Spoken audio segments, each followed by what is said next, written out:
The lone beta guy who failed every single test in Demon Slayer's Academy is now standing in front of the sync machine. This sync machine measures how well a person's body can connect with a demon core, the energy source humans use for their transplanted armor. The higher your sync rate, the more demon power you can control. The top cadet of the class, Situ, just scored 39%, the highest in the entire group, and everyone calls her a prodigy. But nobody expects much from Ang. Yet the moment the test starts, the numbers shoot up like crazy. 20%, 40%, then more and more until finally it reaches 80%. The instructors freak out, thinking the machine's broken, but it's not. Our dude's the real deal, because what no one here knows is that this loser used to be humanity's strongest warrior. 60 years ago, he led an army of heroes against the demons that nearly destroyed the world. He fought the Crimson Demon King himself and died taking his last breath in that final battle. But instead of dying for good, he woke up in a weak body decades in the future. With his consciousness fading away, he suddenly awakens in the body of a warrior. As he looks around, he realizes he is in some kind of boot camp, trapped in another body. He feels he might be dreaming, examining his hands and seeing that it feels too real to be a dream.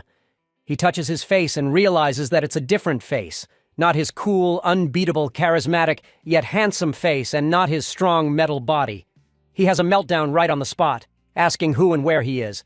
Apparently, he's in what appears to be a boot camp in the Helios region. The commander addresses them, making sure they understand what it means to participate in the soldier evaluation. The commander keeps on talking about how they wouldn't be here if it weren't for the soldiers who died in the war and yells at the cadets, asking if they truly know what it means to be a soldier.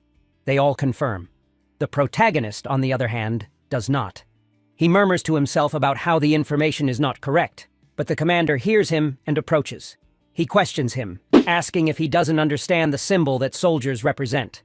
The commander asks for his name, but the protagonist doesn't know what to answer as he can't declare himself as the legendary hero Aang. Surprisingly, even in a reincarnated body, his name is still Aang. And this only pisses the commander off even more as he sees it as a disgrace to the righteous name. He calls him a stupid fool who has yet to achieve the foundation of a soldier's self-cultivation, then slams his face on the ground. The protagonist is totally disappointed that his body can't even react to a blow of such a low level and still shares the same name as him. The commander, while walking away, tells him in a threatening tone that he'll be paying extra close attention to him, then goes back to addressing the whole crowd. He tells everyone to move to the evaluation field, as next up is the physical evaluation. One of the soldiers helps Aang up and asks if he's okay. He introduces himself as Lancino and notes how our boy has a name to feel pride about. Just as he's saying this, a white-haired girl in front interrupts, mocking A for sharing the same name with the legendary hero. One thing for sure, she got a strong hate boner for our boy and his name. Her name is Situ Lo, by the way, and she walks away calling him childish, which pisses our boy off badly. He complains to Lan that the girl has a cocky attitude. Hearing this, his freshly made friend is honestly surprised he doesn't know her. He identifies her as the most anticipated evaluation soldier of their batch, a young lady with the nickname Cold-Blooded Demon, and the daughter of the most esteemed martial family of the Helios region, the Situ noble family. Aang finds the name Situ very familiar and tries to recall where he has heard it before. His new friend picks him up from the floor, and some girl takes a picture of them from behind, calling it a truly enchanting bromance. They turn toward her and she tells them they can ignore her and continue. While the protagonist tries to keep a serious face to ask her who she is, Lan asks if she just took a picture of them, which Agu isn't the main point right now. She introduces herself as Suju Yu Hoi and says it's nice to meet them. Apparently, she saw the boys' interaction as some weird bromance scene, which for some reason caught her attention. Aang finds it unfortunate that she is not the sharpest tool in the shed. At the fitness test venue, Aang gets fired up, reminding himself that despite having a body that is weak, he is still ultimately the strongest warrior. He intends to stun everybody by obtaining monstrous grades. The test begins with the long-distance endurance round. Aang sets off quickly, aiming to secure the top rank and set a new record while he is at it. In the end, he does break a record, but for the longest time taken in a long-distance endurance test, ultimately coming last and getting laughed at by everyone. The second fitness test is the explosive arm strength test, where A also comes last and even sprains his wrist. He does horribly again in the third test, the explosive leg strength test, ending up last once more. Lu mocks him for having the worst results in the Academy's history. Lan tries to cheer him up while Sue is disappointed that this might be the last time she can take pictures of both of them together. Meanwhile, Jiotong and the officiator discuss his performance. Gi tells the captain that Ong's results are so poor that he should be eliminated immediately, as there is no need to proceed to the second round of assessments. The captain agrees there might not be much hope for him, but he still has the right to participate in the second round of tests, which might even be his last chance. He orders for the second round to begin immediately. For this test, they gather inside a building and are assessed on their synchronization with their special equipment. For Aang, this is his chance to shine. He remembers keeping an average sync rate over 96% in the past. Even though he is not in the best shape now, he knows it comes down to determination, and he is ready to prove the doubters wrong. Checking out the grafting gear, which looks like it is from 60 years in the future and is super light. He feels pumped. Lu, who trains with a martial arts family, gets a sync rate of 39%, the highest of anyone there. This makes her the center of attention, and someone even wants to date her because she is so impressive. When she finds out her score in the lounge, she is over the moon, even though she tries to keep her cool. Hung is amazed upon seeing this girl doing 39% on her first try. His new friend talks about how Lu seems to have a fiery strength hidden in her, and A can feel it too. Lean then suddenly notes that his friend does not look worried about the test, and our boy confirms that he isn't. After all, he is used to this kind of thing. Then the test continues. For many newbies, it is their first time using the grafting equipment, and it clearly hurts. The demon core hits them hard, putting a lot of strain on their bodies from the start. A few cannot take the pain and quit. To pass, warriors need at least a 10% sync rate. Lan manages 24%, which is a pleasant surprise. Suju gets 30% and passes as well.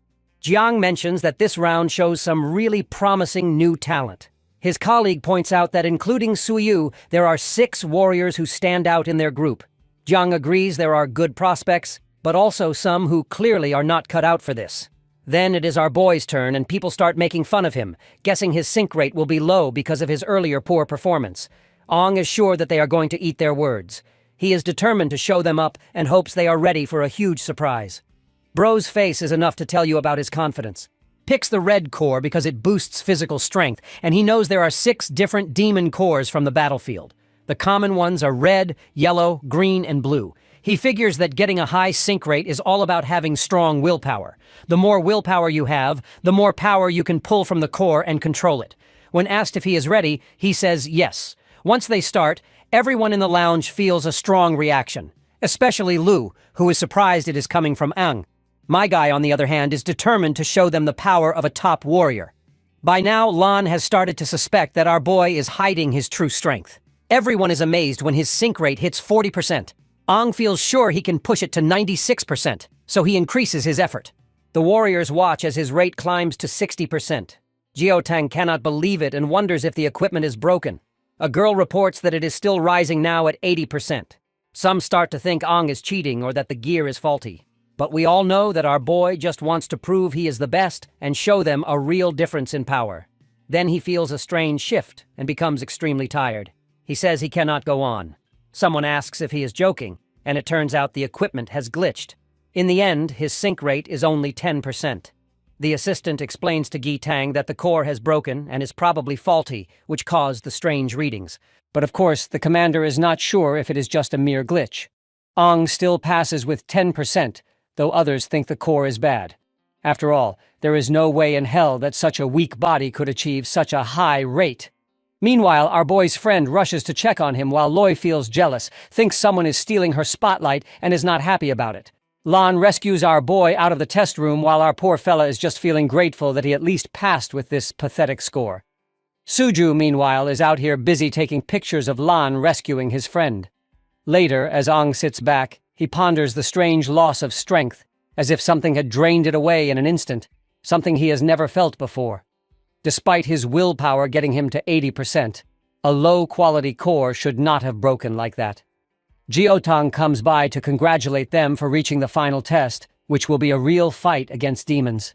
He hopes they will all make it through safely. Then, they are told to head to the next test site. Hung, feeling sick, walks off with a bad feeling, talking about the possibility of dying. As he leaves, the commander still hasn't gotten over the fact that A's Crimson Core got shattered, which makes him intrigued about his potential. He is eager to see how this mysterious newbie will handle the next challenge in the hunt, beyond the wall in the thick fog. At the third assessment area, the cadets gather in front of the gate, which is about to open. Ang thinks about how it is his first time stepping outside, and also about how people have lived in separate communities for years. Beyond the wall, thick fog always covers the area, so they are told not to waste time, move quietly, and double-check their gear before talking, or they might get killed. This begs the question if the new core he received is good enough. Though he does not think the core is the problem, his strength suddenly disappears, as if something inside him rejected it. He wonders if this is a side effect of time travel. As he moves forward, he senses some demons nearby. Shock waves come from him and reach a nearby cave where a demon is sitting. The demon, sensing a stronger presence, is startled. A thinks these might be the demons he felt as something inside him starts to resonate for no clear reason. Just as he is thinking about this, Loi pushes him to move forward. He apologizes for the delay, and Lan comes over to ask if there is an issue. Ang starts to respond, but before he can finish, the three of them are commanded to form a team. Since everyone else is ready, there is no need to wait, and they should catch up with the group ahead. Suju wonders if teaming up with them was part of our boy's plan, but we all know that Ang never thought about it. Meanwhile, Lu was intentionally worried earlier that no one would team up with her. Looks like even she knows how arrogant she can be. Before heading further, Suju takes a photo of the group, a proof that solidifies their team. The dispelling stele is a black structure made from tough minerals. One of its minerals can clear the fog within a certain range. The examiner explains they will take the test as a team of 4. He assumes they all know the test as a fog hunt. Each team member gets a combat knife and a small fog-clearing device made from the same material as the stele. Their mission is simple. The fog hunt is the last challenge every new recruit faces in the fog-covered world. A warrior must watch out for dangers hidden in the fog. Being a warrior is more than just being strong. It means facing fears and the unknown together as a team. They have to awaken their inner hunter, defeat the appearing demons, and only then earn the title of warrior. The first team's test ends and the second team gets ready. Tata Yoshio, the leader of the third squadron, watches the contestant from the gate. She is accompanied by her fellow Joel, and Commander Ji Yaowang is there too. The woman notices several promising new talents, but is especially focused on Lu. She wants to know what her fellow seniors think about these newcomers. Joel is interested in Lu too. Coming from a martial family with good training, she could become a great warrior. On the other hand, Jioteng seems to be fixated on A. He knows by fact that there was nothing wrong with A's core, so he is still curious about what really happened during the earlier event. The woman then snaps him out of his thoughts, calls him Tang Tang, and asks what he is thinking. Of course, our brute commander wants her not to use such an embarrassing nickname. Joel, meanwhile, notices that only this woman can make our hardcore commander with that embarrassing nickname. She then asks if they have checked the demon levels, stressing that only non-finned demons should be in the exam area. Jiotang reassures her not to worry. They have been monitoring the area for days to make sure the exam is safe, confirming no finned demons are near Hilo's town. Joel also adds that even if a finned demon shows up, they will step in to protect the future warriors. The next group's test finishes, and it is time for the 10th group. Lu, who is in this group with Ang, gets ready to start. As our boy picks up the small container, Lu grabs it from him and makes a run for it, excited to show off her skills. Ang wonders why someone would be so eager to impress, and everyone quickly follows Lu, jumping to put the container in its spot. Tata Yoshio can tell that Liu's recovery core is impressive, pointing out that her dexterity matches the blue agility cores, which shows her martial family background. Soon, demons start attacking. Ang suggests his group to fight the demons, and Lan jumps into action, throwing a powerful punch. Jiang is impressed by Lan's prowess, who is doing a great job and has already mastered his core strength. Well, Ang draws his knife and tells everyone to focus on one demon each. They all agree and jump into battle. Suju slashes at one demon several times, finally killing it. Lan also takes down a demon with a single punch, and Commander Joel points out that Suju and that brute guy are working perfectly together, with Suju showing impressive moves and making the most of the agility cores. Jiang reminds them not to rely too much on anybody. Liu stabs a demon, making it explode. Now it is Ang's turn to show his skills. He focuses on 3 key spots: the throat, chest, and abdomen. He targets these areas while thinking about his current body's limits and how much damage he can do quickly. He gets ready to test his abilities under the exam conditions and rushes forward to keep attacking the demon. He sees the demon throw a punch and quickly dodges to the side, then stabs his knife under its shoulder. He is annoyed at how slow his reactions feel. When the demon tries to kick him, he dodges again and stabs it once more, still feeling that his movements are not smooth. He gets in a few hits, but they are weak. Seeing this, his teammates begin suspecting that he is just messing around with his targets. Meanwhile, Suju takes some pictures, hoping to catch everything on camera. Lu stays silent, but thinks Ang is purposely showing off. Tata Yoshio takes note of our boy's fighting style and asks who he is. Impressed by how well he keeps up the pressure, Joel also commends our boy, saying that he moves like someone with a lot of experience. After fighting for a while, A realizes he cannot use his old abilities and is already feeling worn out. It is a bad situation, so he decides to finish the demon right away. Just as he rushes in, something else suddenly appears and takes out the demon first. Suju wonders about the strange roots that show up during the fight. Then, out of nowhere, a one-finned demon appears. Sensing real danger, Jiotang tells everyone to fall back, and they do so quickly. The other two seniors also step up to fight the one-finned demon. Tata Yoshio tells the hunters not to panic and to stay with our commander, who promises to protect them until they reach the town. The one-finned demon can sense that one of the humans feels like a demon. Aang and his three friends are stuck. Confused by what it means, Liu worries that the earlier demons are nothing compared to the one-finned demon who imposes such a damning threat that they'll be killed for even a single mistake. Aang realizes that in his current body, he cannot handle a one-finned demon. Terror sets in when he thinks about fighting such a powerful enemy as a normal warrior. The demon easily disables all four of them and starts hauling them away. Tata Yoshio and her fellow chase after it, but the demon dives underground with the four, and Joel yells for everyone to follow. After a while, the trail ends suddenly. Tata Yoshio wonders how a one-finned demon could show up so unexpectedly, especially since Gitong had checked this area for days and never missed anything before. This has never happened until now. Jiang arrives, demanding to know where the four warriors went and why everyone stopped tracking the demon. Joel suggests he relaxes because the enemy vanished. The lady points out that the one-finned demon likely went deeper underground and they should not rush in since nobody has explored that area yet. Remembering how he lost his brother, Gitang slams his fist into the ground, blaming himself for putting the four in danger. Joel, meanwhile, suggests going back to town, guessing it is probably in chaos by now. He wants to send out search teams to make sure there are no more one-finned demons roaming around. The lady also agrees to not stress this unprecedented situation, especially since no one saw this coming. She wants Jiang to stay calm, even though she knows it is difficult for him. Jiotang stands up and says he will keep looking for the four warriors alone, telling them not to worry. Joel starts to object, but the lady cuts in, telling the commander to return before sunset. The commander agrees, then heads off into the fog. She is sure as hell that there is no changing his mind. Joel recalls how once demons took the commander's younger brother years ago, and he still blames himself. Tata Yoshio notes that if Jiotang's brother were alive now, he would be about the same age as the four captured kids. Maybe these kids that just got kidnapped by the enemy remind him of his little brother. Meanwhile, inside a cave, A and the others are tied up. Our boy wakes up confused about where they are, but relieved everyone is still breathing. The demon appears from behind and notices that A is the first to wake. He can tell that this boy seems different from the others. It is curious why A has a demon-like aura, possibly even stronger than the one-finned demon. My guy got no clue what this is talking about.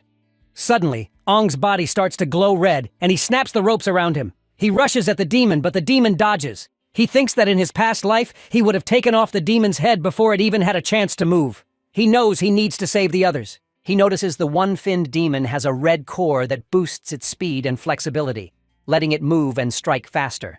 However, that also leaves its joints unprotected by thick skin, which is both an advantage and a weakness. The demon raises its hand at Ong and says it is pointless to resist. The demon slams its hands into Ong and he instantly realizes he needs to target its joints since that is the demon's weak spot. He pushes hard, refusing to be seen as weak. He shouts that he has killed many one-finned demons in the past. In response, the demon delivers a fierce kick that sends the poor guy reeling and leaves him bleeding. Being the wooden-type demon this thing is, it can regenerate itself. And this bastard is very proud of his abilities. Always thought only green core demons had that power, and he wonders if demons have changed over the last 50 years. The demon accuses him of underestimating it, then sends out roots that pierce through our boy's body and pull him in. Grabbing A by the head, the demon says it still does not understand who he is. Ong can feel the roots stabbing into his organs, making it almost impossible to breathe. He has only just been reborn. Yet here he is on the brink of dying again. Worrying for the other three, he feels the same despair as before and fears everyone might die with him. Ong is filled with regret and sorrow, cursing his own weakness for dragging them into this. Noticing Ong's weakened state, the one-finned demon decides to eat him to evolve. Just as it moves in, a voice inside our boy questions whether the demon really plans to devour him. This inner demon complains that if Ong dies, its own plan will fail, and it is annoyed it has to spend its last bit of energy. Now, suddenly, the one-finned demon senses a terrifying power coming from our boy. A demon form starts emerging, and the one-finned demon guesses it might be a 5F or 6-finned demon. However, the aura is far stronger, and shockwaves shoot up into the sky. An 8-finned demon bursts in, sending the one-finned demon into a panic. The newcomer announces itself as the strongest red core demon and the king of finned demons. Trembling, the one-finned demon calls it the Crimson Finned King. Meanwhile, Jiotang keeps searching and fights any demon he comes across. After a while, he stops and notes that he has checked everywhere nearby, but only saw 2. No finned demons. He thinks the 4 candidates are not here, and vows to keep looking until he finds them before sunset. He then senses a huge burst of energy in the distance and wonders what it is, guessing it might have something to do with the missing candidates. At the same time, Ong says he is surprised to appear in such a dark place with no sunlight. He demands that the final demon tell him if he really vanished, and if the other 5 still rule as King Finn. The final demon says nothing has changed since before. Ong replies that it looks like demons have been living in a calm way. He remembers what happened 60 years ago and becomes angry, asking if they have forgotten what they did to him. He attacks the final demon, upset that even though he chose the body of the strongest warrior to host his spirit, it has turned weak after traveling through time. He feels let down that he is wasting the last part of his power on something so small. If he wants to show himself again, he needs to wait until he is fully awake. The strongest warrior must slowly regain all his memories. The final demon explains that the fin memory Ong talks about is linked to their growth, points out that the bumps on their knees and how many fins they have show what level they are. When they grow more fins, they need fin memory, something only their kind has. That is why they are always stronger than other races. And the warrior body A is using now is also the same as theirs. However, they can only level up by devouring demons of the same rank. Ong, on the other hand, must consume demons of a higher rank than himself to unlock the hidden memories and evolve. The once cocky bastard now has been rendered a whiny mess who promises to help the 8-finned demon and do everything for him. The 8-finned demon ends up killing the bastard since he is not worthy, and the only purpose he can currently serve is to act like fodder and help Aang waken his fin memories. This acts as the first step in Aang's quest to get stronger. This edgelord wants our boy to slowly reach the 8 fins. When that happens, the 8-finned demon will wake up from his deep sleep. Afterwards, the bastard goes back inside our boy, while Ong himself is stuck somewhere in the brutal memories of the past when he and his fellow were badly hurt. His fellow wished their Majesty Ong lived because that particular female is waiting for him. When the dream suddenly starts to turn into a nightmare, he opens his eyes in the present and wonders if he was dreaming. He realizes these are memories from long ago and feels very scared. Just then, his friends walk in happy that he is awake, and he is surprised to see them. Suju notices our boy's hair looks different and asks if it was caused by the demonic door. Ong feels confused since he has no clue what she is saying. He then checks if they are all okay, remembering they were pulled underground by the final demon. Jiang and the other 2 commanders enter and want our boy to share what happened down there. Ong asks the reason why all the seniors decided to visit him. Tata Yoshio informs him that our brute commander brought them back. She calls him Tang Tang once again, which is just straight up embarrassing. Joel further explains that our brute commander found all 4 of them passed out in a cave. Luckily, the one-finned demon was nowhere to be found. Otherwise, carrying them all back would have been hard. Tata Yoshio says that after some time, the other 3 woke up but could not remember anything about what happened in the cave. Ong was the only one who stayed unconscious, and his body went through some changes. She gives him a mirror so he can see his changed hair, and then asks if he remembers anything from underground. Aang stares at his new look and wonders what went on. He still cannot understand everything that happened after he traveled through time. He recalls blacking out when he got hit in the cave, but does not know anything beyond that. He thinks about whether he should tell them about his time travel, but decides not to. He figures nobody would believe him anyway, and they might think he is crazy, so he plans to keep using his current identity and focus on finding out what is really going on.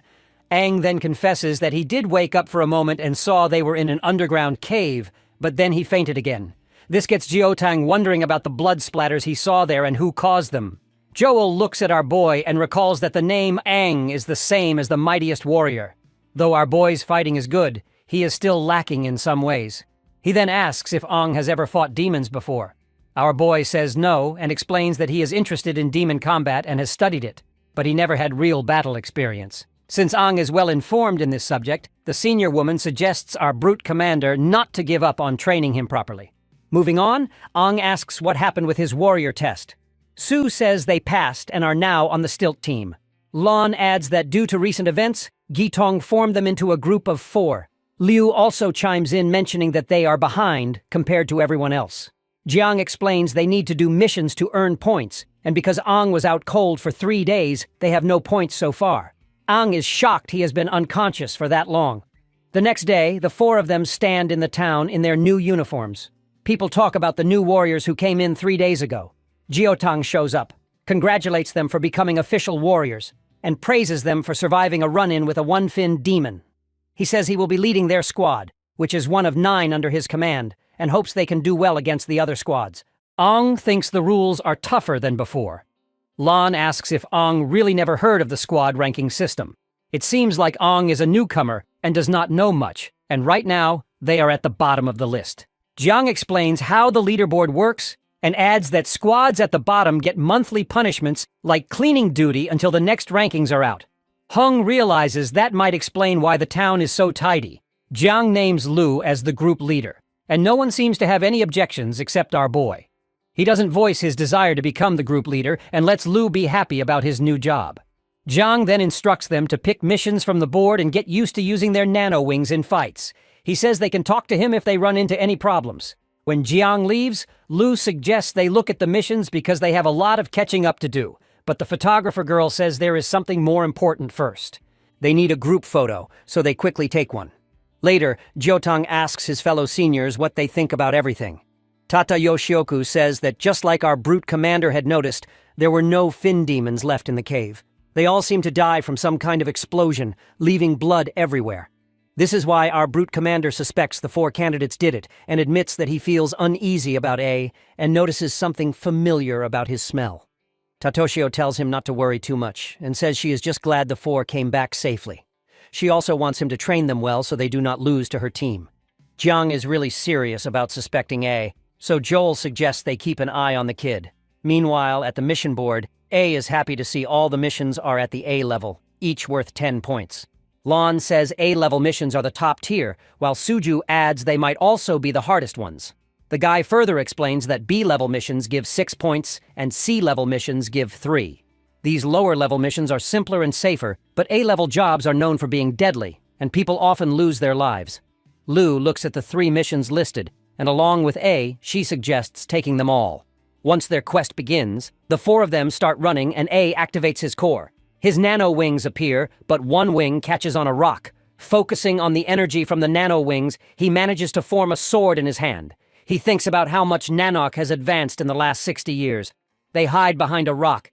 Liu says they are ready and explains their goal. 2 no-finned demons, both to be taken down at the same time. She reminds them to stick to the plan and wait for her signal. When the signal comes, they rush in. Liu points out that they have 3 A-level missions, so they cannot waste time. The fight must end quickly. Lan moves in first to disrupt the demon's view, keeping them from spotting the others. Li repeats the plan. She, Aang, and Suju will stop the demons from moving. After they attack, Aang wonders how the demons will fight with a cut joint. Meanwhile, the brood in the group punches both demons into the air, and Liu follows with a swift finishing move. The timing feels perfect. Suju notices the fog is gone, and the insertion is steady. Lan is glad that they managed to clear the fog. Dispersing fog here is much harder than in the exams, but that is expected from an A-level mission. Even one mission has taken them a while. The photographer girl finds a red core from the demons and smiles. The tsundere girl is also glad that they finally got the full 10 points. Aang, on the other hand, is surprised to learn that the cores break when a mission is completed. Suju then explains that the tech is made for demon combat, and a chip in the mission form automatically sends points to the town leaderboard once the job is done. After clearing the fog outside town, she asks Aang if she can check the other 2 cores. She looks them over in size. Afterwards, they spent the whole afternoon fighting no-finned demons, but only got 3 cores. They still need 7 more. Catching demons alive is much harder. Lan notes how they have had it easy until now. Liu then suggests the next step, which is to finish the other missions and keep taking A-level ones so they can rise to the top. Suju takes a picture of Liu because why the not? Lan, meanwhile, is hoping to take the first position so the other squads will not think they are weak. Aang also suggests the same, and since the other squads are also earning points, they need to move fast to stay ahead. The ones who act first succeed, and those who hesitate get nothing. Even though he is over 50 years old and has lived 2 lives, he feels energized around them. Their drive makes him feel young again. He suggests one more mission before sunset, and Suju and Lan agree. Liu notices Aang is starting to take charge. Lan has already taken down a few more demons and says they got 3 more. Liu reminds him they are almost out of tranquilizers for no-finned demons, and each squad has a limited supply. As Liu checks her gun, Aang takes a closer look. She explains it is a nanotech tranquilizer gun designed to capture demons alive. Aang recalls that in the past, catching demons meant knocking them out by force, and researchers always complained about brain damage. Lan says they are lucky to have caught these ones, especially since they used up all their tranquilizers. They ended the mission after defeating a whole group to capture 3 alive, more than 10 demons in total. Sui stretches and reminds them that warriors must be back before sunset or face punishment, recommending that they head back. Hung wonders if he even has a place to return to in this era. Liu says she needs to hurry home, too. All that is left is to set the GPS so researchers can find the spot. Once they collect the demons, the mission will be complete. Just then, Aang asks if anyone else feels the strong killing intent. In that instance, red beams shoot out from behind, hitting the demons and killing them instantly. A masked boy steps out and says he will not let them finish their mission. He claims his squad is supposed to handle all A-level missions and demands to know who allowed Liu's squad to take them. Wonders who these new people are. They look like bad news, and the leader of the guild reveals that they belong to the Black Gun Squad seniors in their group. He asks a girl on his team how many squads joined this mission, and she responds that there are 3. The leader scolds Aang and his team for not greeting their seniors. The 4 members of the Black Gun Squad land nearby and accuse Liu's team of taking A-level missions without their permission. They think Liu's group is disrespecting them. Of course, our Tundra lady is angry that they killed the demons she and her friends worked so hard to capture. A boy from the Black Gun Squad asks who leads Liu's group and why that person did not come to say hello. Liu, on the other hand, charges in to kick him, but he dodges and asks how she dares attack her seniors. In response, Liu expresses her disdain for these so-called seniors. Lan and Suju step in hoping to calm them down. The photographer lady raises the concern that the Black Gun Squad is being unreasonable and wants to know how they can just kill the demons her team caught. The boy shrugs, saying this is part of the competition and calling them naive. This only serves to fuel Liu's anger. Her teammates try to hold her back, and they also ask Aang to step in and settle this peacefully instead. But my guy runs forward, kicks the smug boy to the ground and knocks off his mask. He has never heard anything so shameless before and asks if they know how hard it was to capture those demons. His both friends are shocked, but Liu, as expected, seems pleased.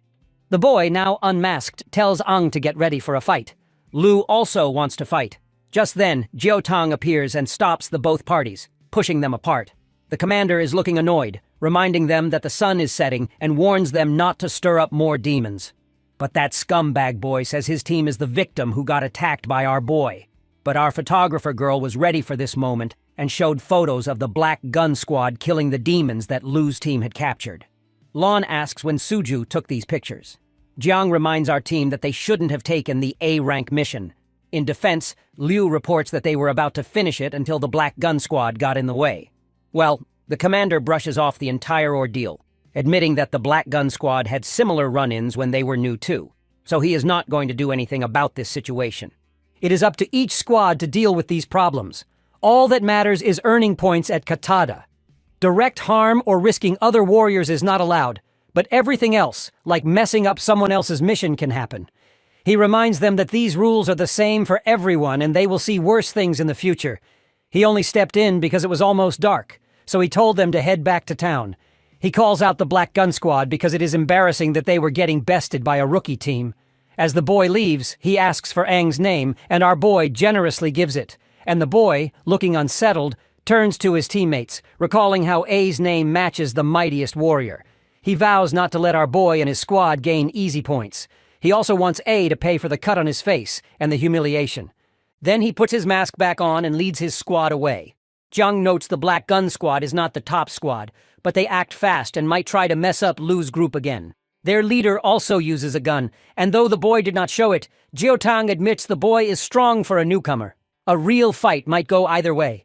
He then orders our team to return to town. Lu looks at our boy and asks why he was so reckless. She also thanks him for his kick. Lan invites his friend to his place for dinner, but Aang turns him down. This makes the musclehead wonder if our boy has some secret plan. Well, Aang admits that he does, planning to go after 3 more demons today. Later at night, the speakers go off, warning everyone not to leave the tower for their own safety. Aang stands off to the side, thinking that he's only heard the announcement and hasn't seen anyone walking around. He figures that with the town locked down, there isn't much to do, so he plans to check out his home once he's done with his secret mission. He notices that security at the main gate is loose. There's only 1 guard, so he guesses they might be short on people or not expecting anyone to leave at night. There's a gap in the gate wide enough for him to slip through, so he gets ready to head out. Right then, Loi shows up. She already knew that he would do this. She seems excited and reminds him that she caught on when he hinted earlier that he would go out at night. For once, her sharp perception and attention to detail really makes our boy worry. She then asks why he's leaving so late and if he has somewhere special to go. He jokes that he just ate too much and wants to walk it off. Then he admits he hopes to surprise everyone in the morning and make up for how the masked boy ruined their efforts earlier. Now that she has found him, his plan might be in trouble. As they go through the town, Liu catches up and asks about his plan. She can hardly wait to see the masked boy's confused face tomorrow. Aang notices her giggling and points it out, but well, the lady denies it, even though she's clearly amused. On top of the gate, 2 guards sit around yawning. One complains that guarding at night is awful, and simply wants to just close the gate since nobody should be leaving. The other, who is snacking, warns him not to say that, or the 3rd captain might hear. He explains the gap stays open for emergencies.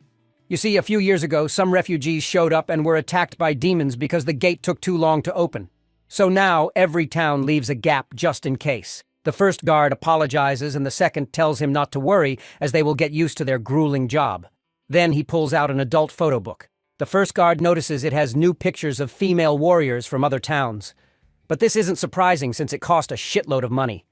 While both perverts are distracted, our duo slip out of the gate and notices that the old exam ground is covered in denser fog than before.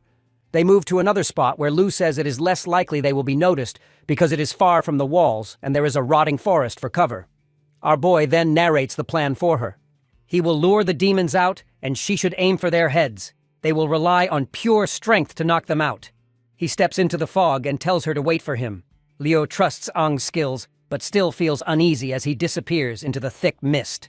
She cannot tell if she is excited or worried, but she focuses and stays ready. Lu is impressed by how smoothly Aang lures the demons. He only draws out 1 no-finned demon at a time, which makes it easier to capture them.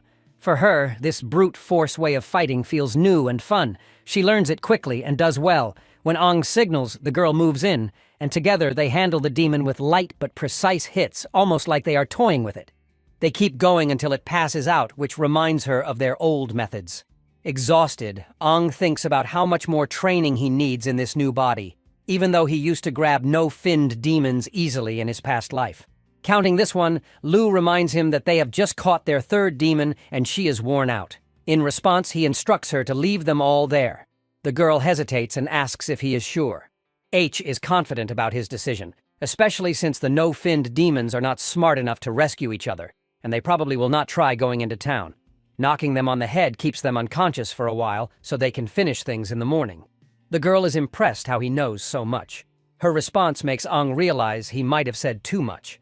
Suddenly, 2 one-finned demons appear, clearly smelling the humans nearby.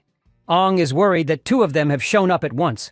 He knows he and Lu are not ready for that kind of fight. An alarm goes off in the town and the 3 of the seniors rush to the top of the gate. Joel reveals to the guards they have spotted one-finned demons, so they better use the spotlights. Tate Yoshu asks if they are the same demons from the exam.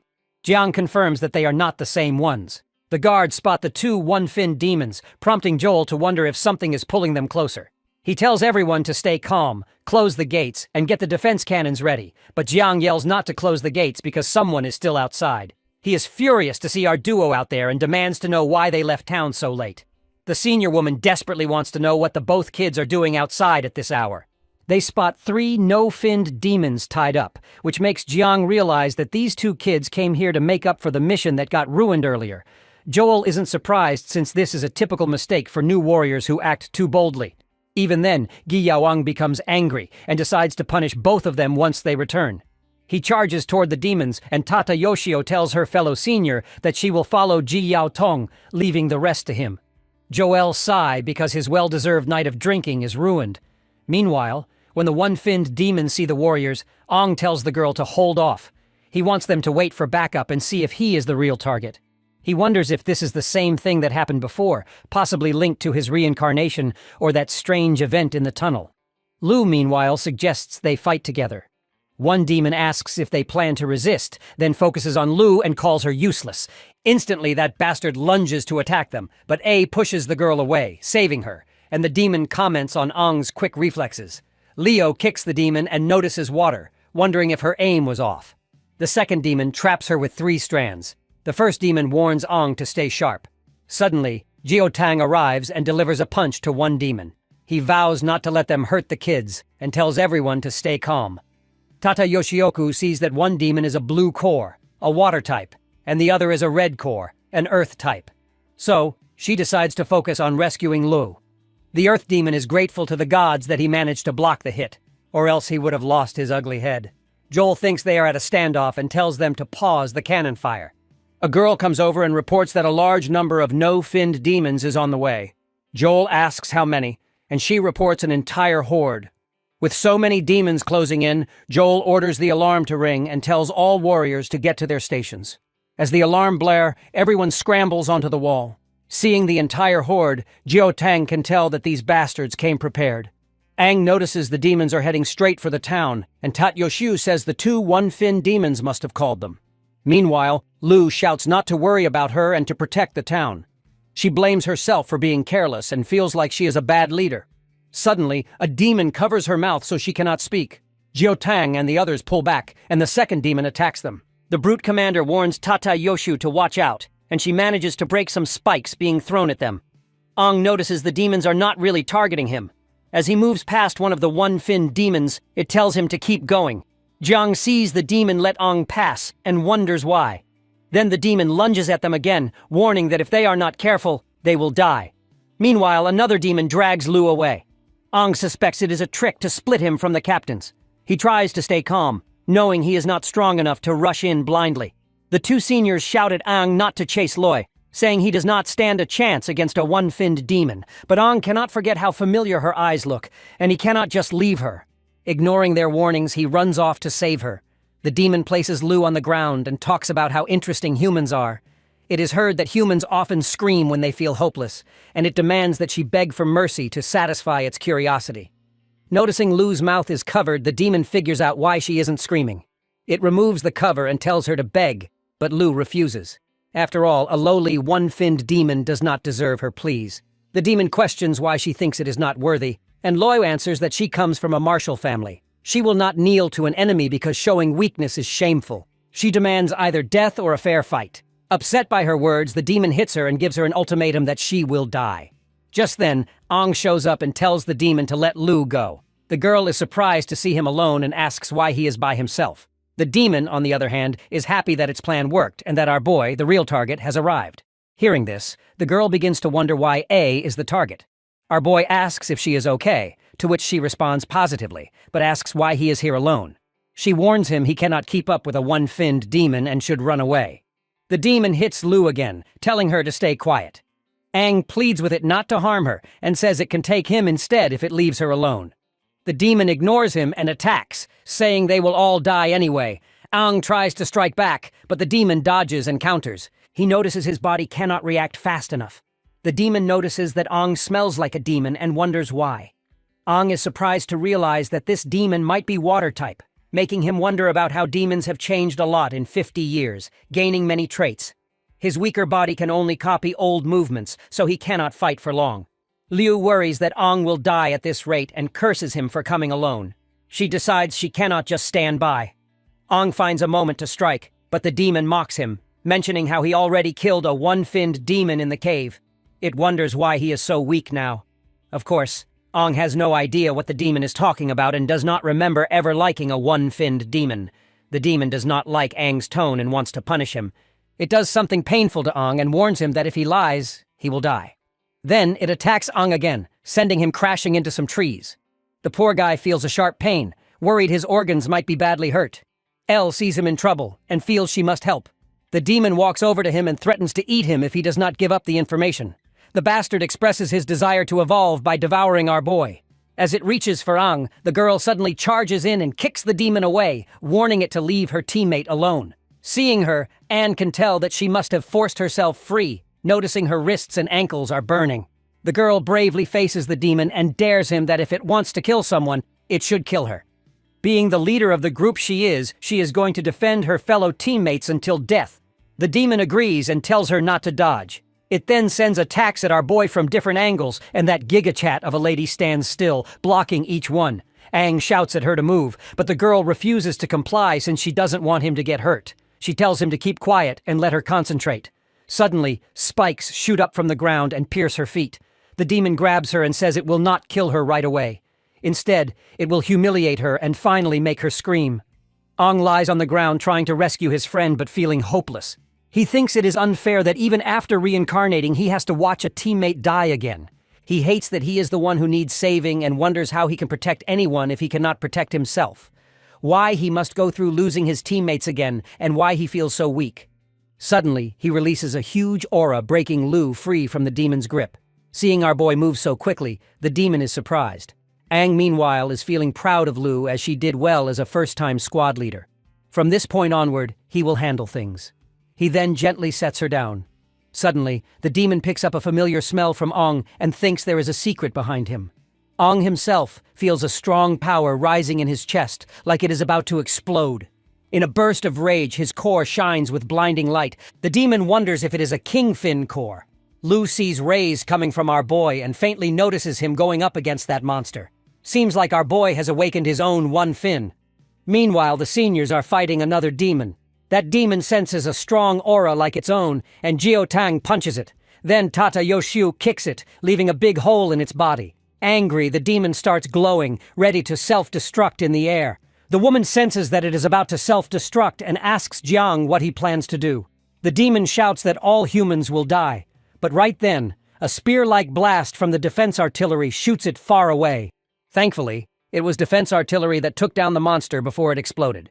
Joel, fighting off countless no-finned demons, sees the horde closing in and warns other two seniors about the approaching threat. Tata Yoshiu tells our brute commander they must get back to town. Jiotang worries about our boy and Liu, but Tata Yoshio doesn't want to abandon the battlefield, reminding him they have duties as warriors, not just as captains. So after making this harsh decision, they hurry back to protect the city. Elsewhere, the one-finned demon asks why Ong seems so much like them, yet also looks human. It is confused by our boy's human fins, which should be impossible. Aang wonders if his reincarnation gave him demon powers. Then he uses a healing power on Lu. Seeing our boy effortlessly healing the girl, the demon is shocked and asks him if he is wood-type. While this healing power is likely because he absorbed a one-fin wood-type demon. If he defeats and absorbs a one-fin water-type demon, he might gain water powers too. The demon is stunned by Aang's strength, which it has never seen before, makes roots appear behind him, and says he wants to take the demon's power for himself. The demon panics when it realizes Aang has absorbed a wood-type demon. Seeing this panicking, my guy takes great pleasure since he never saw a demon act afraid in his past life. He steps closer and tells the demon to use its full strength, wanting to measure its power. The demon seriously wants to know whether our boy is a human or a demon. As he says this, the bastard promptly charges at our boy. Since he possesses all the abilities of wood-type demons, he summons vine-like tentacles that grab the demon. The demon, in pain, decides to use its hidden move too. It swings its water whips at Aang, but my guy dodges. The demon rushes in again, saying it will not show mercy. As it fights, it brags that Ang will never understand real demon power. It delivers a strong kick, sending our boy crashing into the trees. H admits he does not fully grasp the demon's strength, but if the demon knew how fast he can learn, it would realize he is the mightiest warrior. He knows he has to keep adapting to win. The demon expresses shock regarding his wood-type healing, and Ang immediately catches on. He attacks again, trapping the demon in its roots, then grabs its face and says he is tired of this fight. The demon feels something strange inside itself just before its body bursts apart, leaving behind only its face and a water crystal. The demon claims it can dissolve its body and survive, but Ang points out that its core cannot escape. An overconfident demon is still doomed once its core is gone. He pulls out the demon's water core and reminds this lowly runt that even a 7-fin demon dies if its core is destroyed. With that, my guy crushes the water core and drinks it to take in its power. After chugging it down, he notes that the demon essence he just drank does not taste bad. The demon inside him urges him to devour more demons and kill the humans. As he tries to resist that voice, he even swings at Loyu's shield in an attempt to devour her. But the real Ang within this body cannot imagine hurting his own teammate, so he tells the demon inside him to stop. He wants to save Lu, not kill her. At the main gate, the warriors are busy fighting off no-finned demons. Lan notices our duo is missing, prompting Suju to say she heard rumors that 2 warriors snuck out and were targeted by a 1-finned demon. Lan is shocked to think it could be our duo, but Suju tells him they do not have time to confirm it right now and must keep fighting the demon horde. The 2 seniors also arrive and join the battle. Joel asks about their cores, and the captain says they are still fine. Mid-fight, Joel feels glad to report that since they already took down one finned demon, the regular demons are less coordinated, acting like a group of panicked creatures, so he wants to use that opportunity to scare them off and buy time. The other 2 seniors agree. They leap from a high spot and release a huge blast with their cores. Tata Yoshu recalls this is the 2nd time they have pushed their cores so far, and Gi Yaotang wishes his fire core had more stamina so he could maintain this level of power. Joel comments on how dangerous the explosive red core can be, then dives in, slicing through demons from above. Sue watches amazed by how strong a captain's attack can be. Lan thinks this must be the power of the 1-fin core and dreams of reaching that kind of strength himself. After a while, Joel checks on the other 2 seniors, and they say they are holding up fine. Their plan is working, and the demons are being pushed back. Suddenly, Joel senses something unusual and points to a figure approaching. It is Ang carrying the team leader in his arms. Tata Yoshu wonders where the 1-finned demon went. Joel looks at and feels concerned. Even though they have broken the no-finned demon's morale, Ang should not act so casually around them, since they can eat him alive in an instant. With the speak of the devil, the demons try to attack Ang, so the 3 captains jump in to help. My guy notices them and gives them a terrorizing glare, causing them to tumble back. The demons then start running away, and the warriors cheer as the horde retreats. Some ask why the demons suddenly ran, guessing they might be scared of the captains. Others agree, saying the demons likely panicked after seeing such a huge display of power. Everyone praises their captains for being brave and strong. Though Jiang wonders if it was really his and his fellow seniors, he is forced to consider that our boy likely played a part. As Ang returns to normal, he notices the captains heading toward him. In his mind, he dreams of the 8-finned demon, who can't help but brag how Ang had been relying on his powers. When the boy asks who it is, the demon says they have met before, though it was over 50 years ago, so Ang may not remember. Our boy realizes this demon is one of the 8-finned demons and asks how many exist. In response, the demon assures him that his questions will be answered in time. The creature then suddenly appears before Ang and introduces himself as the Crimson King Finn, the strongest of their kind. He can tell that our boy is not afraid of him, which makes sense for the mightiest warrior, and praises the boy's will for resisting his mind control.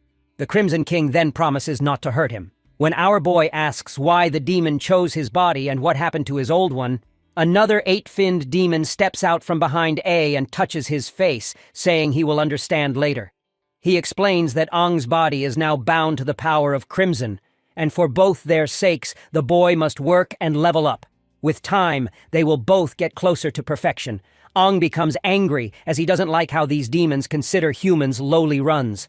Standing up, he punches the demon. In reality, Ong suddenly snaps out of the dream and lunges forward, grabbing Lu by her shirt as though he is about to punch her. He then comes to his senses when he lays his eyes on the mighty white milkers of hers. Of course, Lu slaps him and the others pin him down, asking why he behaved that way. At that moment, Liu's father, Jun Gong, arrives and tells everyone not to treat their savior like an enemy. The others greet him as master while Lu calls him father.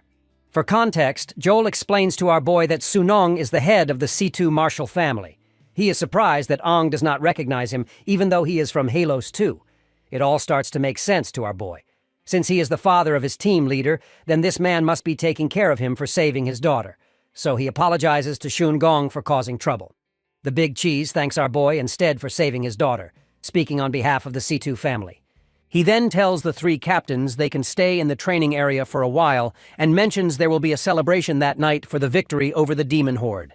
The three captains apologize for any inconvenience, but Jungong laughs, saying he has watched them grow up and they can treat this place like home. He notes that Lu is naturally stubborn, so they should keep her in check if needed without showing mercy. The captain agrees to handle everything and sends everyone else away except for A and the three captains. Once alone, Jiotang suspects our boy and wants him to spill everything he knows about the one-finned demon that appeared during the exam and the demon horde just recently. The other seniors also seek the same answers. Even though A doesn't belong to his squad of students, he still cannot afford any doubt and wants the junior to spill it. Of course, Ong asks if they are being serious, reminding them that he and Lu barely got away from the one-finned demon. Joel points out that the other two seniors teamed up just to defeat one demon, so how in the hell this kid managed to beat the demon all by himself? He then demands to know how Ong managed to escape. Joel keeps suggesting that the kid might be working with the demons, which would explain why the demons let him slip away every time. Internally, Ong wonders if he must reveal his secret and risk them killing him on the spot. He fears they will not believe he is human, and will see him as a threat because of the demon power inside him. Joel's serious look shows he wants the truth, and will not be satisfied otherwise. He is even ready to confront our boy. Seeing this, Aang begins to think he might have to fight them after all. But Tateyuku breaks in and silences her fellow captain. She notes that only a four-finned demon can take human form, and it seems unlikely A is one of them. Besides, there is no reason such a demon would come to a small sea-level town like theirs. Furthermore, the brute captain adds that demons are basically selfish and would not rescue anyone. Since Ong has saved Lu, Gi Yaoang is sure this kid cannot be a demon. Joel then pats the junior on the back and tries to brush off his early aggression as teasing.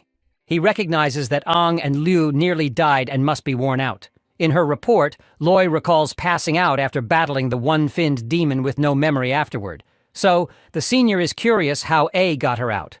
The woman is also curious if A really defeated the one-finned demon by himself. In his mind, our boy remembers that he did beat that demon and never thought of how he was going to mask this. He simply says he is a genius with one-of-a-kind ability. He explains he can instantly boost and enlarge his core's strength for a short time, letting him go beyond his normal power. That is his hidden trump card. Tatai Yoshu notes that Ong's description sounds like the method they use to channel their core's explosive force. My guy plays along, though he is not sure if they will believe the rest of his story. Joel, meanwhile, wonders if he is telling the truth. Ji Yaoang follows up by reminding the incident that took place inside the cave, wondering if Ong suggests he used the same trick to beat the cave demon too. My guy confirms it, saying he invented the technique when he first met his one-finned demon. Because his body absorbs the core's strength immediately, he managed to blow that demon to bits while it let its guard down. But it was his first time using the skill, so he passed out afterward. He tried the same thing again to rescue Lu, but blacked out once more because his body could not handle the strain. Surprisingly, the brute commander considers Aang's story. Kid's story also explains why his chest core got damaged both times. The power went past his limit.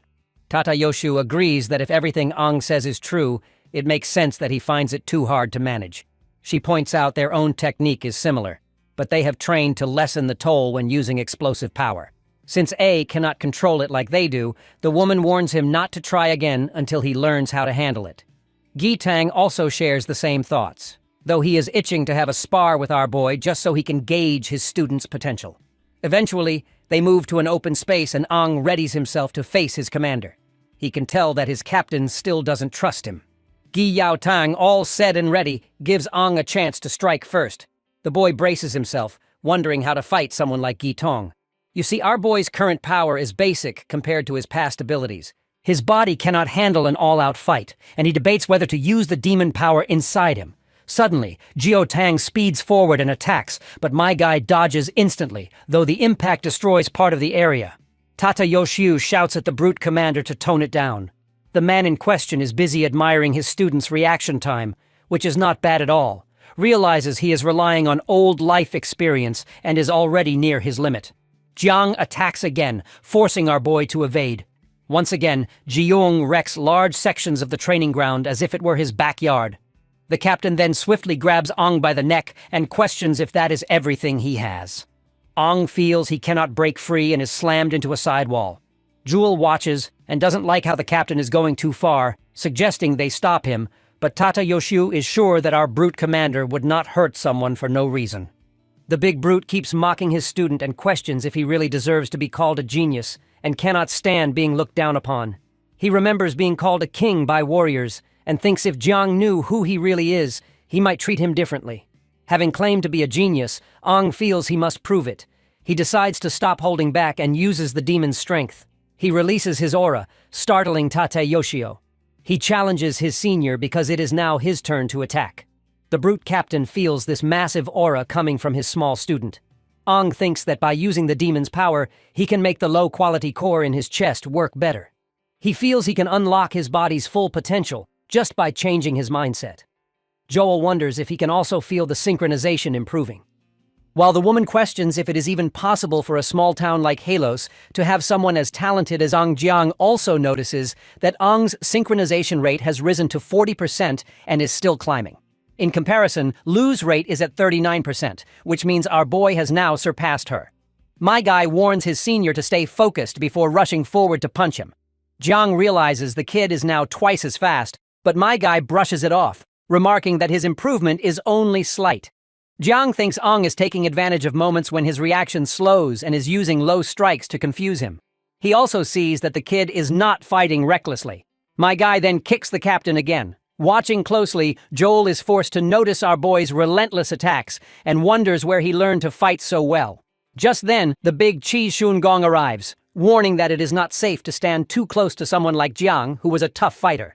The two seniors quickly go to speak with him, apologizing for using his battlefield for sparing, and further apologize for the inconvenience they have caused. The big cheese looks at the broken floor and is forced to question if the damage done to the arena could be simply called inconvenience. Of course, both seniors promise that they will fix it. Shunong says it is fine and becomes curious about who shares the name of the mightiest warrior. He wonders how the kid will handle his captain's attacks. Meanwhile, in the battle, the brute captain grabs our boy by leg to checkmate him. Shunong, meanwhile, narrates how Jiao Tang has always acted this way, taking any chance to counter with precision. Years of fighting demons have made his judgment sharp. But just when they thought A is the one about to take the L, A flips the script with his sharp maneuvers and smashes the captain's head with his own, landing a solid hit. The captain got no clue what just happened, so Ong explains his strategy. While the human skull is strong, the area between the eyes is softer. He attacks again, even while taking hits, and Jiao Tang remains standing strong. And as for the onlookers, they are in shock. Aang releases a powerful blast that shatters the ground, demonstrating an all-in-one attack and defense technique. He decides to push the demon's power further with stronger force. He attacks again, forcing Jiao Tang to back away in fear. The brute disappears for a moment and reappears behind him. Tata Yoshiu is stunned as Ong uses the dust to slip into the captain's blind spot and turns his opponent's own move against him. Watching all this, the big cheese comments that this kid is very vengeful and learns quickly. The brood is angry after having his own move being used on him and warns his little opponent not to forget that this was his move and that he knows it better than anyone. Shunong can tell that the captain is losing his edge against his student. Meanwhile, A throws a punch but deliberately misses, much to the brute's shock. He wonders why he missed. In response, my guy pointed out his senior's tendency of restraining his opponent rather than fighting head-on. Aang used this to his advantage and headbutted the captain, causing his vision to get blurry and lose his sight. This gave our boy the perfect opportunity to land the final blow, which he didn't and missed deliberately since he was just here to prove his skills and strength. By now, Shunong is truly curious about Ang's true abilities. The gate opens and Su enters her friends.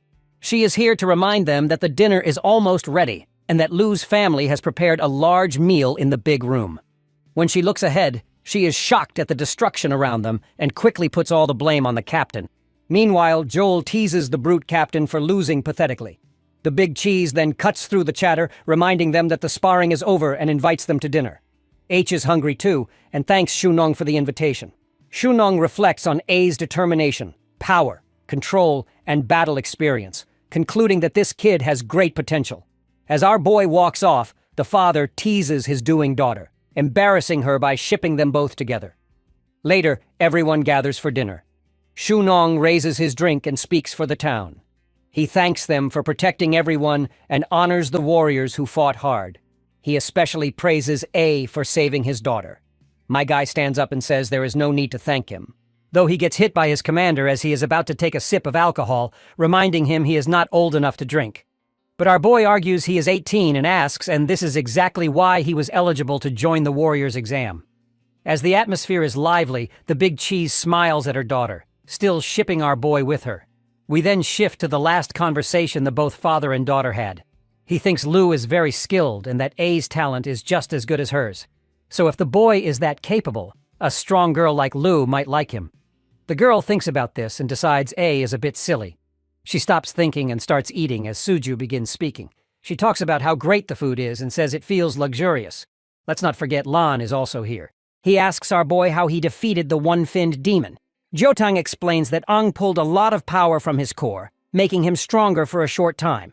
Tata Yoshu adds that it is like how captains use their core, but Ang took a big risk to get that power to escape death. It was very dangerous without training and hurt his body a lot, and using it again could damage him permanently. Furthermore, letting A and Shi Yaoang spar was eye-opening. The kid's power is surprising, but he needs more training or his body might break. Internally, our boy knows that if he told them he absorbed cores from 2 one-finned demons and has wood-type healing powers to recover quickly, it might be too much information. He decides to play along and keep the real info all to himself. He confirms the captains were right, which is why he passed out. It is clear he needs to train his body more. Lon is surprised at Ang's abilities and says how incredible he is, hoping they will not fall behind. Lu also is amazed by his skills and now understands how he was able to save her. The brute commander then reveals that they meant to punish A and Lu for messing up the mission earlier, but since they beat a one-finned demon, they let it go. He warns them not to act like that again. Joel also reminds them that there is no time to relax because the squad competition is still on. Speaking of which, Tata Yoshioku points out that Lu's squad is in last place and needs to try hard from the next day. Well, my guy is sure that his squad will be at the top. A month later, the squad competition is in its final intense phase.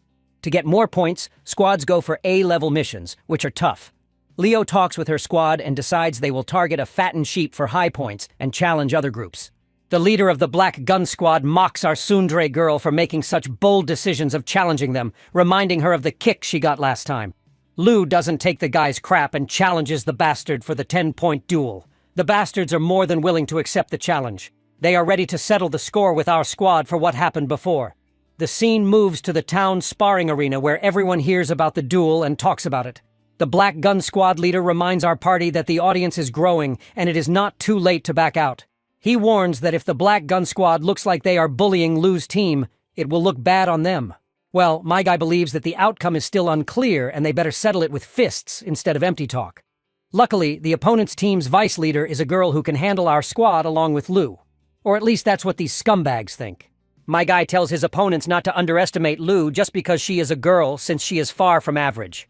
As usual, the photographer lady begins taking pictures, making sure she catches every badass fighting sequence Lu is about to show. Lu tells her female opponent to finish the fight quickly to get the 10 points fast. It looks like the vice leader already knows Lu is from the Situ family, so she hopes she shows something interesting. Liu charges to attack, but the girl blocks her strike. The girl wonders how Lu, a green core recovery type, can move as fast as a blue core agility type. Loi disarms the girl and says that while veteran teams have more experience and use team tactics, their individual skills often are not enough. Fighting as a team works, But personal skills matter too. The sting of our girl's attack is painful, and it doesn't take the opponent to realize Loi pumped power into her muscles, making them spasm. Seeing her wide open, Lu takes the chance to attack the girl multiple times. The leader of the scumbag team is utterly devastated to see his team taking L. Meanwhile, Liu makes the girl fall and reminds her that the Situ family is great at physical moves. The crowd praises her impressive performance while the opponent is in utter disbelief. After losing 10 points, he decides to challenge our party for a 20-point match. Of course, Our Lady accepts the challenge, excited to get 20 points, but this time and decides to handle things while she takes rest. The disturbing boy tells Ong he is not good enough and wants to go after Lu. My guy reminds this scumbag that since Lu is the leader, the opponent should beat him first to prove he is worthy to challenge her. The man does not even seem confident to face Ong, but it does not matter to him. He threatens to beat our boy so badly that even his mother will refuse to recognize him. Aang's teammates are shocked by the threat while Suju gets ready to take a good photo of the fight. H and the boy take their spots on the battleground. The man draws his gun and shows he switched to training bullets. He assures our boy that the bullets will hurt, but will not seriously injure him. Well, it seems like training bullets are something new to our boy. After all, warriors in the past used real bullets from the start. Anyhow, he teases the opponent not to miss his shots. A member of the Black Gun Squad says this is what rookies say and that their leader has great aim, making A feel embarrassed. The Black Gun Squad leader warns Ong that too much confidence may get him killed one day. So he allows our boy to choose any weapon he desires. After all, he doesn't want Ong to accuse him of bullying. Speaking of weapons, our boy remembers the unique weapon he used to possess in the past. Since he doesn't have that, he decides to fight with his fists and questions his opponent if that is acceptable. Of course, that cocky runt is shocked, and his teammates wonder what A is planning. The bastard even starts to laugh and asks if A really wants to fight without a weapon. He thinks all rookies are cocky. Nonetheless, he agrees with our boy's demands. Though he reminds Ong that even if a lion were hunting a rabbit, he would not hold back. Similarly, he promises not to show mercy and to get back the points they lost. Well, it seems like our boy got a perfect chance to train the demon inside him and use its strength. As the battle continues, he dodges the bullet and charges at the man, but that dude calls our boy an idiot for charging ahead and shows a guided missile in his right hand. He fires many bullets, and Ong realizes these high-speed bullets are hard to dodge, even for agile demons. Though he is glad he chose this opponent because it lets him test his skills. He uses his water skills to attack. People watch as A dodges the bullets smoothly like water. After having his attacks dodged, the bastard threatens our boy with the trump card he is holding. A Black Gun Squad member thinks their leader's gun is great at storing power and adding energy to bullets for stronger shots. As Ong moves towards the gun, the man challenges him to see how he can dodge the accurate explosive bullets up close. But my guy casually punches the gun, sending the shot into the air. Then my guy follows up with a strike on the opponent's hand to take control of the gun. With the following kick, he makes the bastard fall. He then puts his foot on the gun and scores the victory, earning 20 points. The defeated opponent trembles and says, "It is impossible."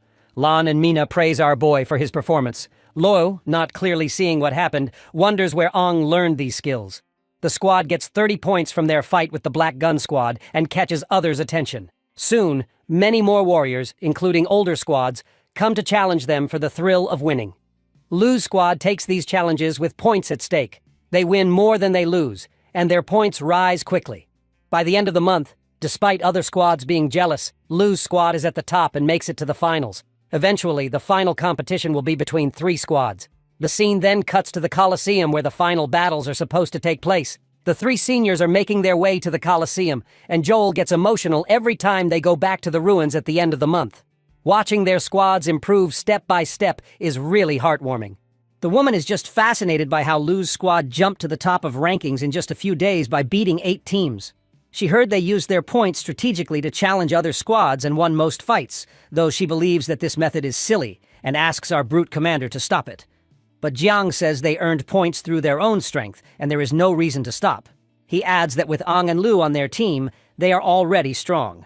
He has secretly watched some of their fights, and saw that the other 2 members are also good. As they arrive at a gate, Joel recalls it has been years since a new squad entered the finals, causing a lot of noise outside. Jiang opens the gate, steps in the Coliseum, and says he is excited for the upcoming matches. In the crowd, one of the members from Tata Yoshioku's squad throws shade at our brute captain and his squad. She is throwing shade at our squad for not having a name. Another girl from Tata Yoshioku's team warns her that others might hear. By the way, Tatayoshi's team name is Sunflower Squad, and as for Joel's team, they are called the Luminous Squad. They all believe that Geotang's side is full of rookies, and the hype is just rumors. Meanwhile, our squad stretches and Suju notes their opponent looks intimidating. Lon says the Starflower and Luminous squads are the strongest under Tatayoshiu and Joel and well-known in Helos. He adds that the next 3 captains to replace the current 3 captains will come from these top squads. Ong says it is fine and tells his squad to give their all. Even though his body still lacks his secret power, he will not lose to anyone who possesses strength similar to one-finned demon. He feels winning should be easy and is curious about the prize. Meanwhile, Tata Yoshioku asks her squad to gather. When they come together, the squad leader tells her captain that they are ready and asks for something special if they win, such as a shopping trip with their beloved captain in a B-level town. Just in time, the Luminous Squad also arrives and doesn't hesitate before throwing some shade at the Sunflower Squad. While other squads wish to achieve something bigger, Sunflower Squad can't think of something else better than mere shopping. A girl from the Starflower Squad is annoyed and says the boy would not understand how important clothes shopping is for girls. By now, she is sure why the Sunflower Squad would never get along with Luminous. The captains of all teams finally arrive there. Once the seniors are done with their banter, Gi-Tang then orders our squad to gather too. Once all 3 squads unite at one place, he says that since they know each other a bit, he will not introduce them one by one and without further ado dives deep, explaining the terms and conditions. You see, the finals will have team and solo matches, and the squad with the most points wins. Totoshi adds that the rules for each match will be revealed later, and they will announce the prize to keep everyone competitive. She is sure everyone is excited about the prize and will love what is in store. Joel announces the first prize is a one-way training session in a B-level town which makes the contestants happy. Our squad in particular is very, very happy. Without stalling further, Jeong then orders the squad leaders to come forward to draw lots. As the leaders draw their lots, the other warriors keep guessing what challenges they will face. Ong thinks about many changes he is seeing as compared to his previous life. Town classifications were not clear in his time. Towns were independent, and each town had to rely on themselves. He remembers Lan saying, "This town is C-level, the lowest rank. B and A-level towns are above it, and A-level towns have strong warriors. The only level settlement is Grand City, the strongest with 5 or 6 finned warriors, and the top 7 finned warriors." Ong wonders how it compares to his old town, and if his old town still exists after the big battle. He thinks about his old teammates. Suddenly, Lan calls him, noticing he is daydreaming. Suju suggests that they get ready as they are first to compete. Gi-Tang announces all weapons have been swapped for training weapons, and the first match is between Lu's squad and the Luminous Squad. Suddenly, the photographer girl realizes that they still do not have a squad name and wonders if they will come up with one.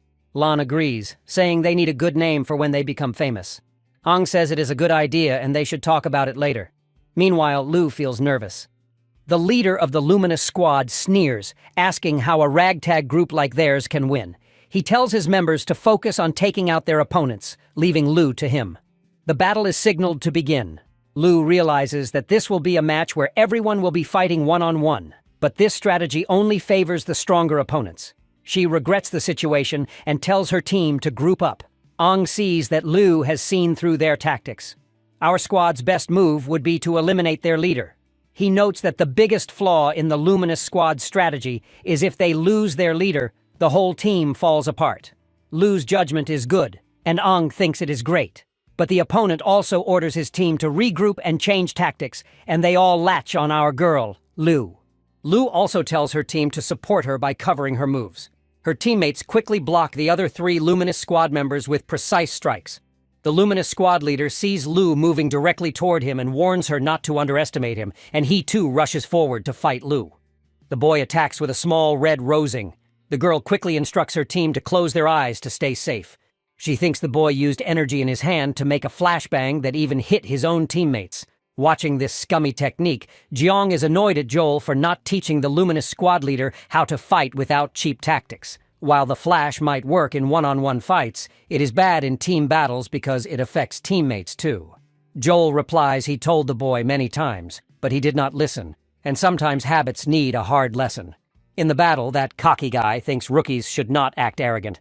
As he gets ready to attack again, Ong steps in, hitting his hands and asking if he ever thought about his teammate's safety. My guy then wears a water battle visor and kicks the boy back. The boy is shocked and wants to know since when A got the visor. My guy throws a jab before explaining the lenses are made of water thick and able to bend light, which stops most of the flash by using water. He made these lenses with water from absorbing it, reducing the light. It works, and the light fades. Lou sees the opposing team's leader is hurt after taking Major L from our boy. It is then she lunges forward to finish the bastard off. Meanwhile, that bastard suddenly realizes that he can't move his hand. Seems like it dislocated his arm. The girl goes full ballistic and hits the bastard hard. Meanwhile, Ong is calmly helping his other teammates so the fights go smoothly. After the battle, Loy grabs the enemy team's attention by telling them that their leader has fallen and asks if they want to keep fighting. Of course, they choose to surrender. Joel says this was expected. Worse yet, our boy has not even used his power yet. The Sunflower Squad's leader questions the Luminous Squad's leader, asking if their loss was really because they lost strength. The boy says they were just caught off guard and warns the Sunflower Squad will be next. As the Sunflower Squad comes down, their leader thinks the Luminous Squad's comments are annoying. Anyhow, as the team gets into the arena, Totoshio tells them all weapons are now in training mode, which marks the start of the battle. The Sunflower Squad charges at Loy's team. Their leader tells them not to get upset by the Luminous Squad's tactics and to stick to their training and keep their formation. Meanwhile, our brute Lon decides to put all his power into one punch. When he hits the ground, he creates a shockwave that cracks the earth.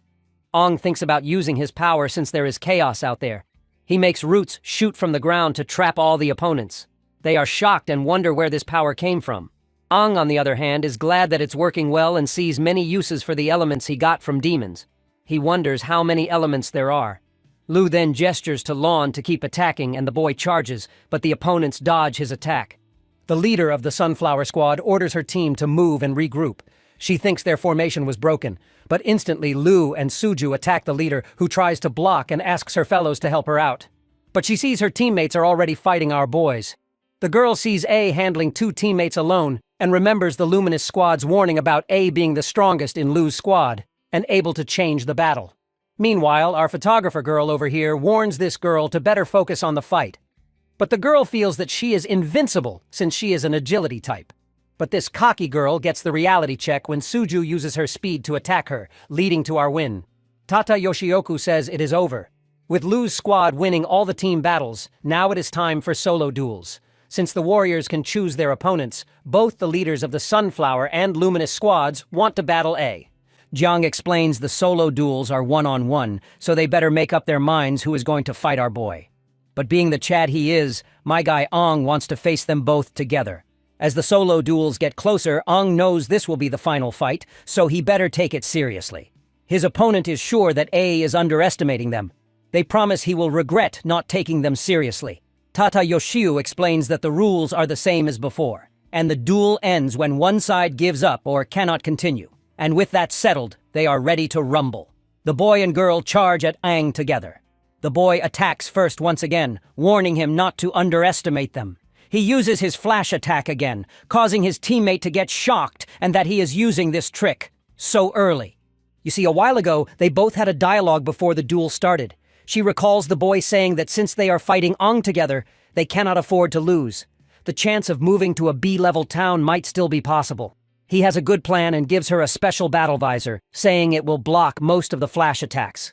When he blinds A, she needs to take the chance to strike. The girl is amazed by the visor's value.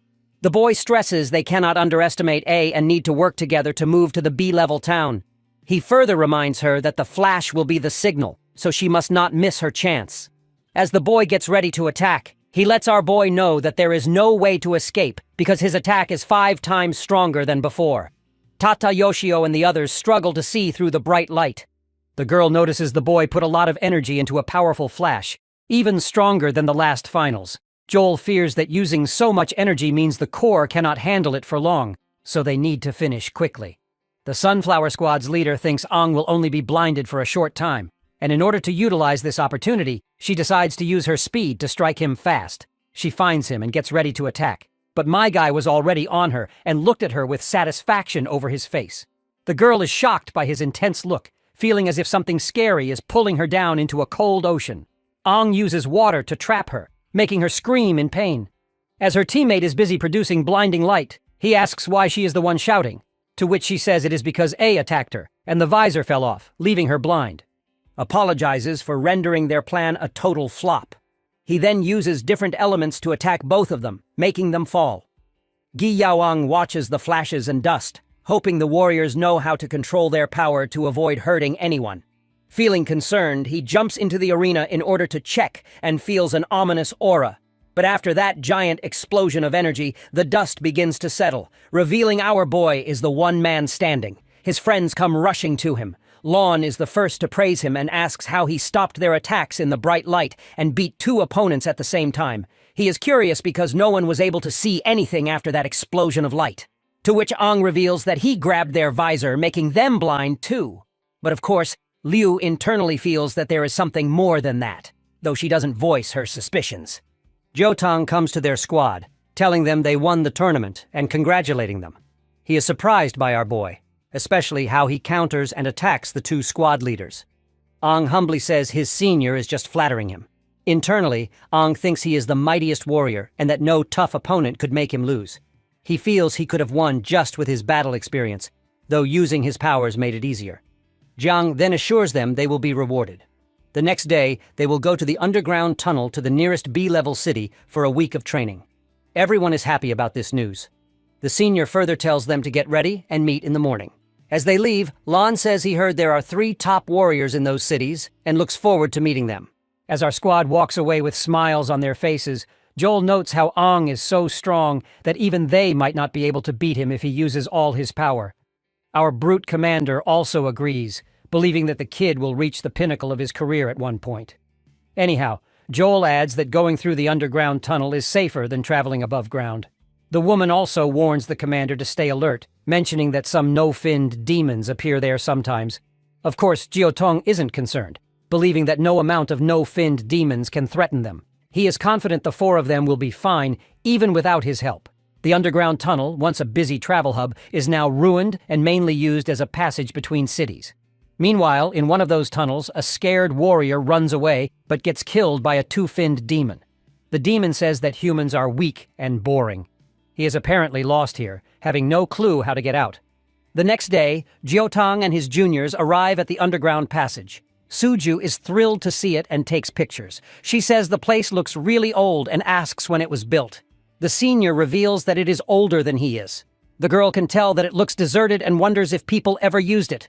Jiang explains that after the Battle of Dawn, many great warriors died, and the number of elites dropped a lot, making it impossible to expand territories or do missions. They also ran out of power crystals, which they needed. The once great underground network was slowly abandoned because they lacked power crystals. He says the network was built during the time of the greatest warrior. Suju is surprised it was built in such a famous time. What's more fascinating is that the name of the hero our boy inherited also lived at that time. My guy feels smug about himself, causing Jiotong to get annoyed. After all, he believes that the kid just shares the name of the great warrior and has no connection to him. He orders A not to joke about the mightiest warrior. After a little back and forth, the senior finally calms down, realizing he lost his cool for no reason. He reassures them and asks them to keep going. Looking at the architecture of the place, Ong remembers that the structure looks like something he once suggested in a past life. Furthermore, his captain is utterly wrong about one fine detail. This place is a massive underground network connecting the cities and serving as the safest and most fair merchant route. He hadn't expected such an impressive system would be abandoned after his death. Out of curiosity, Lan asks about the energy crystals his senior mentioned and whether they are the same as the demon cores in their chests. Jiotang explains that energy crystals are made from many demon cores together. One demon core can boost a warrior's power, but combining many cores is difficult. They kept failing until they made a big energy crystal. This crystal powers their cities like electricity. Hyel future operations will involve group hunts to collect more demon cores to make energy crystals for the hierarchy. They are heading to the B-level city of Pisetia to learn more and get their allocated energy crystals. Suju asks what happens if the city's energy core runs out and there are no replacements. Jiotong says it would cause everything to stop. Everyone is shocked, while the senior further clarifies that without power, normal life would be impossible. Defense systems and weapons would stop working, and people would have to flee their homes. It is the city's biggest disaster. But there is no need to worry because their town Helluos is not very big. Their energy crystal can last another 3 months. They usually travel to Picadia every month, so this is just a precaution, and there is no immediate danger. Jiotang warns them to be mentally prepared. A B-level city like Picadia has not only 2 5-finned warriors, but also 3, including one with a synchronization rate of 69%. Everyone except A is shocked to hear this. My guy is feeling smug about how he is a 7-finned warrior with a synchronization rate of 96%. Su notices a button on the wall and reaches to press it. She asks what it is. Aang quickly sees what she is doing and stops her. Jiang also scolds her for trying to touch anything and is glad Aang stepped in.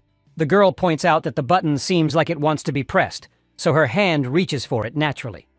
Jiang explains that the button is for an emergency seal. In the worst case, it would completely close off that part of the tunnel.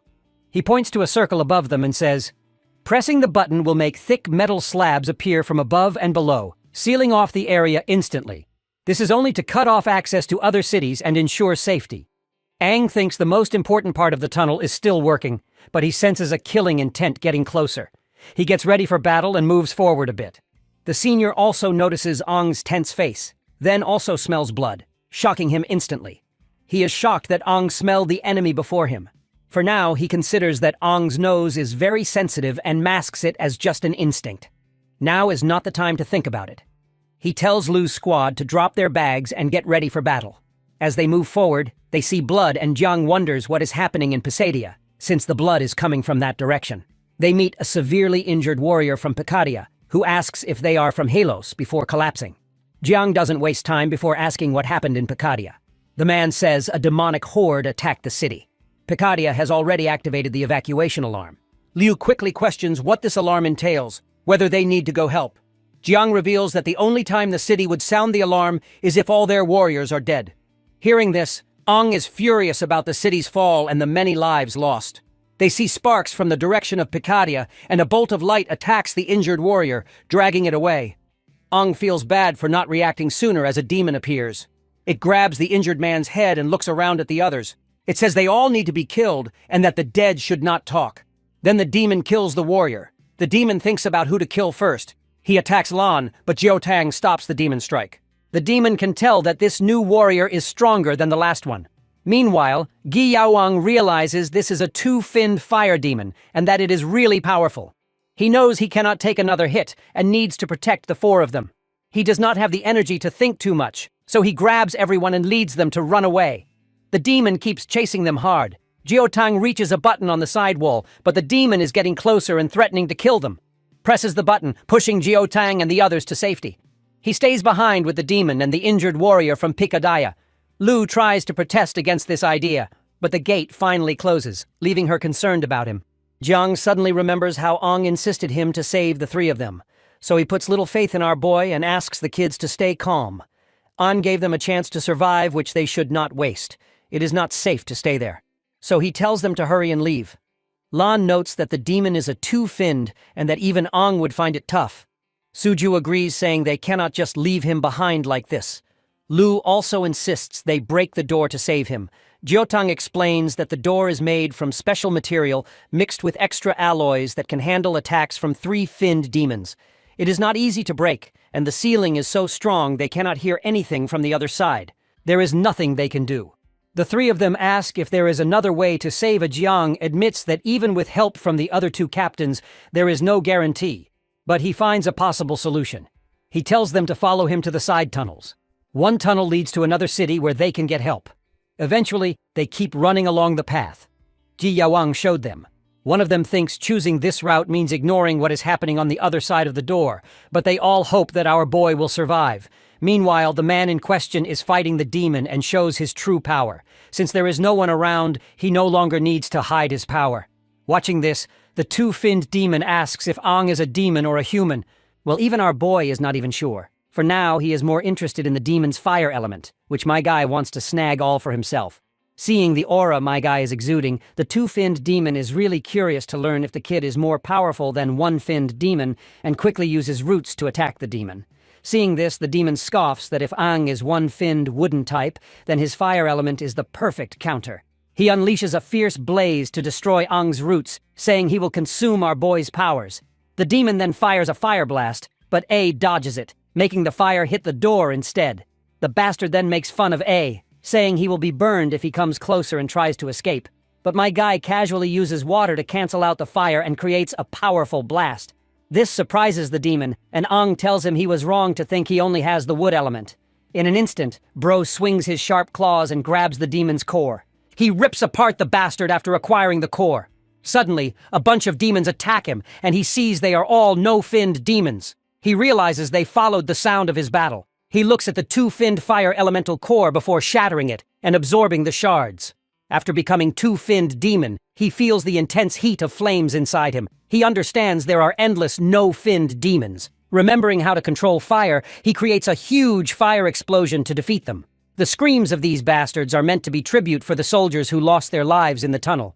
As he keeps fighting, he reaches an exit and thinks the demons might have come from there. He sees the area is wrecked with many dead warriors on the ground. He realizes the B-level city is completely destroyed by a powerful demonic horde. The horrific scene and remnants of the battle clearly tell that it was a wood-type demon that killed the warriors with one hit, and the attack affected a large area. The power probably came from a three-finned demon who killed the civilians. Ji Yaoang had said there were 2 three-finned core warriors in the city. Then Ang sees 2 warriors hanging from the roots. He uses his own roots to bring them down. Recognizing they were amazing warriors, he closes their eyes and tells them they can finally rest in peace. He feels the harshness of the battle deeply. A young boy suddenly calls Ang, confusing our boy with a demon. The kid asks if he plans to kill everyone. The kid thinks our boy must be a Heil demon since he can take a human form. He says the warrior saved his life, and he cannot stand demons ruining their bodies. Hearing this, Ang doubts the boy will trust his true intentions even if he tries to explain. Before he can think it through, a demon attacks the boy with a devastating attack. Quick on his feet, my guy fights the demon and takes it down. He then turns to the kid and tells the boy not to move and promises to heal him. The boy asks if Ang is a demon or a human. And with that last question, the kid pushes up daisies before getting an answer. This causes our boy to wonder about his own nature, but decides that no matter what he is, his mission stays the same, to kill all demons. And so he begins the masquerade. He hits them with several devastating attacks using his new firepower. A girl with a gun points at him, orders him to stop, asks who he is, which hunting group he is from, and insists he identify himself. He feels it is bad timing that a hunting group showed up. Ang thinks about how tricky the situation is, and had not expected to run into any hunting groups. He tries to explain that he is not part of any hunting group, and is just a normal warrior passing through. The girl accuses him of lying, saying city warriors would not want him alone, and that he must be a scout for the Silver Wolf hunting group. Ang is shocked, and repeats that he is not part of any hunting group. She should calm down, as it is too sudden to explain more. The girl throws a bottle near him, orders him to stay quiet, and calls people like him worse than demons.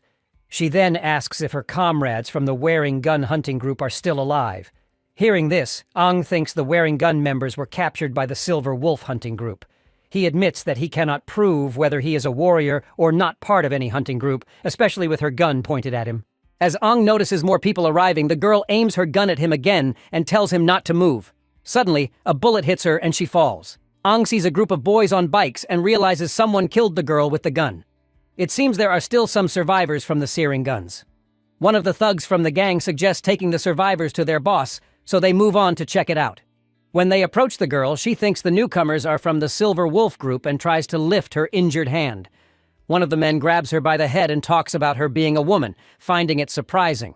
He looks her over and says she is cute, considering doing something with her.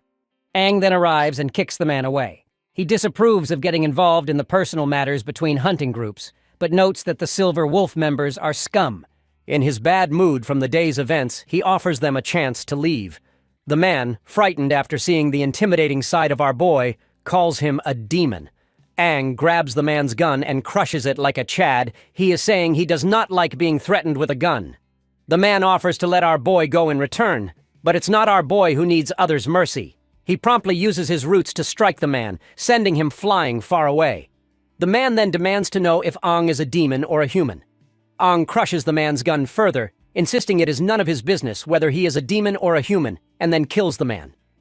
Afterward, Aang attends to the girl's wounds, noting that the bullet went through some muscle and needs healing. She thanks him once he finishes saying it must be one of his abilities. She mentions she heard that four-finned warriors have amazing powers, and that A seems incredibly strong. She then asks if he is a five-finned core warrior.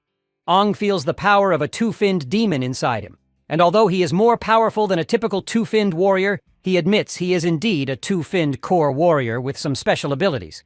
Impressed, she thanks him for saving her, and apologizes for threatening him with the gun. Well, our boy is quick to forgive her, noting it is good to be careful when alone outside. He needs to get to the nearest city and asks if she knows which one is closest. Looks like she does know, and also wants to tag along with him. Points out they just met and do not know each other's names, questioning how she can trust him so quickly. Furthermore, he asks what work she has to do there. She explains that the closest settlement is Jinwei Town, a very small sea-level settlement, but it was taken over by the notorious Silver Wolf hunting group a few days ago. The Searing gun hunting group tried to free the town but failed, and all her comrades were killed. They had a chance to win but did not expect that the captain of the Silver Wolf hunting group had already become a three-finned core warrior whose power was overwhelming. Her captain was a two-finned core warrior, and they were no match for a three-finned warrior. In the end, she managed to escape. If freeing the town would not interfere with his mission, she wants his help and is willing to risk her life to assist him. Ong thinks that although there were hunting groups in his past life, he never saw something like this under his supervision. He wonders what the current leader is doing while these groups are trying to forcefully take over towns. The girl mentions she heard the Silver Wolf hunting group took over a tower to get energy crystals, but does not know what they plan to do with them. Of course, Ong is angry to think that these scumbags wish to steal the city's life. He then asks her to lead the way as they got to deal with the scumbags. Later, as it gets late, she tells him they are almost there. They keep moving, and he suggests hiding the car before getting too close to the town. Aang says he does not remember this town as it is not on any map, and that the Silver Wolf hunting group has taken it over. They decide to walk the rest of the way and check things out. Just as they are about to leave, she sees demons hiding behind them. Aang's roots quickly grab the demons, putting them down for good. He decides to leave these bastards as it is because they cannot kill all the demons since fresh demon blood would attract more demons. He tells her to keep going and she agrees. As they head toward the town, she thinks about how strong A is, feeling hopeful that they can save the town and his friends.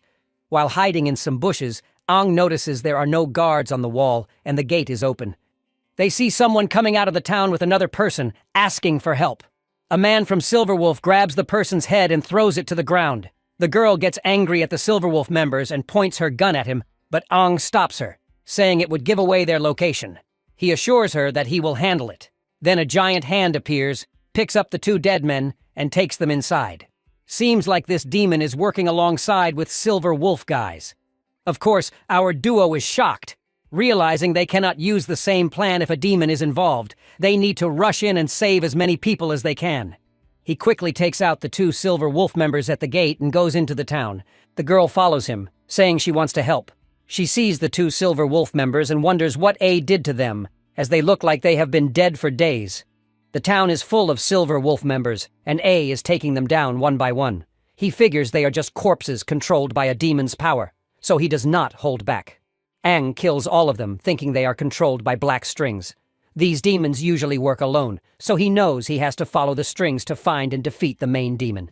He tells the girl he is going to save the father and son they saw at the gate, and asks her to find other survivors, to which she agrees. Aang follows the trail until he reaches a gate. He hits the gate to open it, but feels he is too slow. Inside, a demon sits on a throne and says everything in the town, dead or alive, belongs to him. He kept the pair alive to play a game, but they escaped the town and crossed a line. The demon invites Aang to come closer to see him better. Aang notices 3 energy crystals behind the demon. The Silver Wolf group took over the town for these crystals, which attracted the demon. He wonders why a demon wants energy crystals. The demon turns to our boy and asks if he is human or demon. Meanwhile, Aang realizes the demon is a rare purple core type with special abilities. He tells the demon that he must have killed all the Silver Wolf members, mentioning their leader was a 3-fin core warrior and probably failed to match this bastard's control powers. The demon kicks someone toward Aang. Actually, not someone, but the same man we had been talking about just now. Aang blocks the zombified warrior's attack. Suddenly, many ghouls appear to greet Aang. He sees that not only the Silver Wolf members, but also the town's original warriors have been turned into ghouls. There are a lot of them, and the demon welcomes Aang to his group in a rather friendly manner. Aang thinks about the three-finned demon while he's in his two-finned form. It would have been a problem if it was a normal three-finned demon, but this one is a purple core demon that's weak in fighting and uses psychic powers to control the battle. My guy balls up his fiery fist and defeats them in an instant. The demon is actually impressed, believing that he's not a normal human. The demon then commands his army to fight, but Aang says it's useless because he burned their cores. The demon is annoyed because he worked hard to collect them. Aang is glad to finally set the poor warriors free of this bastard's control. Now there are no more cores for the demon to control, reducing its fighting power. My guy lunges and strikes the bastard. After a barrage of punches, he gets ready for the final strike to the demon's core. Just then, the demon puts that child from earlier in the way as our boy is about to punch him. This leaves him wide open, and he ends up taking a direct blow in his belly. The demon reveals that he not only controls cores, but also possesses sharp gold elements too. Un thinks about the metal element, realizes its depth, and decides to hurry to treat his wounds. He then uses recovery magic on himself. The demon says the fight might be harder than he thought, and gets ready to use something he's worked hard to get. He tells a man to bring an item. He is regretting that he is about to use his precious father-son duo so early. The man brings a green liquid which the demon drinks. Aang wonders what it is and instinctively senses danger. Realizing he has no time to recover, he charges at the demon despite the pain in his abdomen. Trying to stop the demon's actions, he jumps to attack, but a shield protects the demon, throwing Aang back. He wonders where the demon got such a burst of power, thinking the demon is forcefully taking energy from a crystal. Aang knows this can't be possible, because the crystal's energy was condensed by humans so much that extracting it like that would make the crystal explode. He had proven this theory in his past life. The power in the demon's body is wild and uncontrollable, but it stops before reaching the threshold. Aang thinks if this is due to the drug this bastard just chugged down. One thing for sure, it's definitely not something a demon made. The demon then starts to evolve, shining as it uses the crystal's power to turn into a four-finned demon. Aang realizes things are getting worse. The demon feels smug before attacking again using a thrust. Aang sees that the demon now has the abilities of a four-finned demon. As he tries to dodge, the demon moves so fast it kicks him down. The demon makes fun of a saying that each fin gained through evolution creates a huge power gap between them. Long story short, our boy stands no chance. Or at least that's what this bastard thinks. The demon then offers Aang a choice to become his core. Just as the demon is about to attack, it stops when a bunch of purple circles summon themselves. A creepy lady comes out of the circles, grabs the demon's head, and tells it not to interfere with her plan. Before that cocky demon can register what's going on, the woman compresses the demon to absorb it. After doing so, she herself turns into a four-finned demon too. Aang starts to sense the pressure of this eight-finned demon, a kind of pressure he has experienced before. Actually, the demon inside him exudes the same pressure. This is why he knows about this feeling. The demon mocks him for delaying the awakening of the great Crimson King. She finds humans annoying, especially how weak they are. This is the very reason Aang is progressing at such a low rate. The demon uses her power to make Aang fly, and then uses a stone to force him to evolve into a four-finned form by inserting a crystal into him. Aang knows that is about to go south, because directly jumping to a four-finned demon is going to make his chest explode. He starts to feel terrible pain. Realizing his body cannot handle the four-finned core, the demon asks if he is so weak that he cannot absorb the energy of a four-finned demon. Light starts shining from Aang as he struggles, telling the demon he is about to explode and needs help. The demon activates an 8-panel space lock around him and tells him to hold on. It is then the Crimson Demon speaks through Aang, revealing that she disturbed Crimson's slumber. The girl demon recognizes the voice and knows who's talking. Aang's demon asks if she forgot what he told her. He shatters the crystal barrier and takes over Aang's body. He criticizes her for interfering with Aang's evolution path. Realizing it is Crimson, she hugs him, happy he is finally there. He says it has been a long time since they saw each other. She says she has been watching humans from the shadows and noticed he could not beat the new four-in demon. She worries that if he dies, their combined strength would weaken and they would need a lot of training.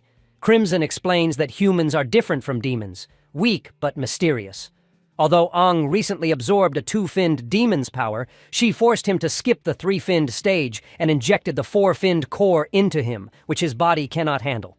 The energy that leaked out of Ang's body allowed him to wake up temporarily. He tells her not to interfere with his evolution because Ang needs to evolve slowly to become the perfect vessel. She agrees and tells Crimson that during his absence when he faked his death, the other four kings were just arguing and did not reunite, keeping a power balance as Crimson predicted. Crimson then recalls how the other kings were scared of his strength and united together to eliminate him. Even without him, they kept fighting among themselves instead of working on themselves. They likely have forgotten their original mission. He then asks her if they consider her suspicious, to which she replies that even if they suspected her, they do not have the energy to investigate what happened that day. So, she is safe. She is actually more worried about him. Her only concern is to welcome him in his strongest form. Crimson assures her it is just a matter of time. She forcefully evolved his weak body into the four-finned form, but Ang needs to adjust and stabilize his new power. He advises that it is best if she does not contact A, because any unwanted attention could ruin their plans. The lady admits she misses him and wants to see him, even if only through his vessel. The girl who was with Ang arrives, noticing the eight-finned demon and wondering what it is doing there. The demon realizes she forgot to clear the area first. Promptly, Crimson attacks the girl, trying to kill her. Right at the moment, the dormant consciousness of Ang begins to surface when he hears that girl calling him a demon. When he returns to his normal state, he sees the girl has been killed by Crimson and is filled with rage. Ang blasts a red beam into the sky and transforms into his four-finned form. The memories of that begin to surface, and he remembers his talk with the girl who dreamed of going to Dawn City to become a florist because she loved flowers. He eventually gives her well-deserving cremation and burns the entire town along with it. He feels sad about how cruel and cold the world has become. He believes more beautiful flowers could bring back some warmth. Ang struggles to forgive himself, feeling the incident happened because he could not control the demonic power inside him. He hopes the fire protects her body from demons and wishes her to rest in peace. He then decides he does not want to rely on his four-fin powers and needs to clear his mind since so much is happening. He is confused about the relationship between the eight-finned demon and Crimson, especially why she made him skip the 3F stage and go straight to the 4-fin stage. He wonders what their ultimate goal is and how a 3F on its own. This is not something a demon can do alone, so he thinks about who might have given or created this power. Such advanced engineering could only be done by a major city or a top organization. Suspects it might have been developed in Dawn City and realizes he needs to find a big city quickly. He decides to contact Geotang to let him know he is safe. He also wonders how everyone else is doing. After this, he starts driving the monster truck, hoping his friends escape the tunnels and reach the city safely. There is an A-level city called Pizia in his direction, so he plans to send a message from there. Meanwhile, in Bryan City, Jeong and the other three arrive safely and meet with the 5F warrior and battle commander, Kota. After hearing their reports, Kota apologizes for not being able to send a rescue team. He simply can't risk his rescue team just to rescue one guy, Ang they are talking about. After all, they have just learned that B-level Pet City was destroyed by a high-level demonic horde, so there is no way in hell that the kid is still alive. Jiang argues that A has special talents and might have survived against the odds. Kota says that although Bryan City has many young warriors with special talents, none could survive such a powerful demonic horde. However, he emphasizes they should not abandon any human lives during the apocalypse. Even if they cannot send a rescue team, they can send some warriors to scout the situation. Jiang thanks him for the help. The big cheese then stands up and ends the meeting since he has some matters to attend. As he walks out, he wonders if the Heil demonic horde at Pacadia City will affect the Grand Demon Hunt tournament in Dawn City. He mentions he has heard about the tournament and notes that Haluos is a sea-level settlement. Before leaving, he assures Ji Yaung everything will be fine and invites them to stay a few more days to learn more about the situation. He explains that the tournament is held by the only S-level city and requires participating cities to be at least B-level. Although Helos does not qualify yet, Geotang and his companions might. Kota suggests it would help them learn about the tournament and offers them a chance to explore the office and the city. They all thank him sincerely. After Kota leaves, Suju asks the captain about the Grand Demon Hunt tournament. Jiang explains it is an event held only in Dawn City, where participants hunt demons of different levels to select new powerful warriors. They also get special prizes from Dawn City. The event happens regularly, and all warriors want to compete, but only B-level cities or higher can join. Jiotang thinks they might get a chance to compete in the future. Lan is sure that our boy would definitely be interested in the tournament. He hopes to survive and is waiting for the demon horde to weaken. Of course, no one expected such a tough challenge on their first mission, and the fact that Ong put himself in danger to save everyone is crazy. Currently, all they can do is wait for reports from the scouts. He has already sent word to Helos about their situation using the city's communication tower. For now, the captain plans to stay in Bryan City for a few days to learn as much as they can. There are many skilled warriors there, and so our party has to believe that A will survive. Meanwhile, over at Picadia, A is in the reception room with Paris. The woman confirms our boy's report that Picadia City was destroyed by a demonic horde. They also helped A send a message to Hawos Town about his squad's situation, and she believes a response will come soon. However, Paris apologizes for not being able to give A an energy crystal because they are not responsible for distributing them. The allocation is decided by higher-level cities. Since Picadia City, the higher-level city linked to Ong, was wiped out, he needs to ask Dawn City for a new allocation. Of course, Ong did not expect the distribution of energy crystals to be so troublesome. Since he is already in the area, he might as well check out the city and investigate the demon's items. However, his current identity might make it hard to enter the city. He thanks Paris and asks if he can get into Dawn City on behalf of Helios. Paris declines, explaining that he needs to be a captain to officially represent Heluos, otherwise he will not have the necessary access. She also cannot appoint anyone else as the representative either. Ong thinks about going back to Helos to get an official appointment, but he finds it troublesome. Paris talks about another way to enter Dawn City, which is having a Heil City official vouch for him, someone like herself. When Ong asks if she is offering to vouch for him, she agrees, but says she does not have to. She tells him that if he joins the Grand Demon Hunt tournament as an external recruit, she wants him to join her squad and acts as a vanguard to gather information during the competition. However, she cannot promise him that he will survive. Hung remembers what the vanguard role involves. Due to the dangerous nature of the job, none of her participants seem willing to take on that responsibility. After thinking it over, he agrees to the role. He feels that the Grand Demon Hunt tournament is something he had started on his own back in the day. Paris takes him to the nano equipment storage and tells him she made him the vanguard because they were desperate. Right now, no city wants to send their important members as vanguards since many have died in the past few years. She had warned him before that she would do her best to get him the equipment he needed, then let him choose anything from the storage. He agrees and starts looking around. Internally, Paris is puzzled about Ong's true potential. Since his core-level insignia is broken, she can't detect his current power level. Given that he's from a seal town, he's probably only a two-fin core warrior. But Ong seems confident and might have a trick up his sleeve.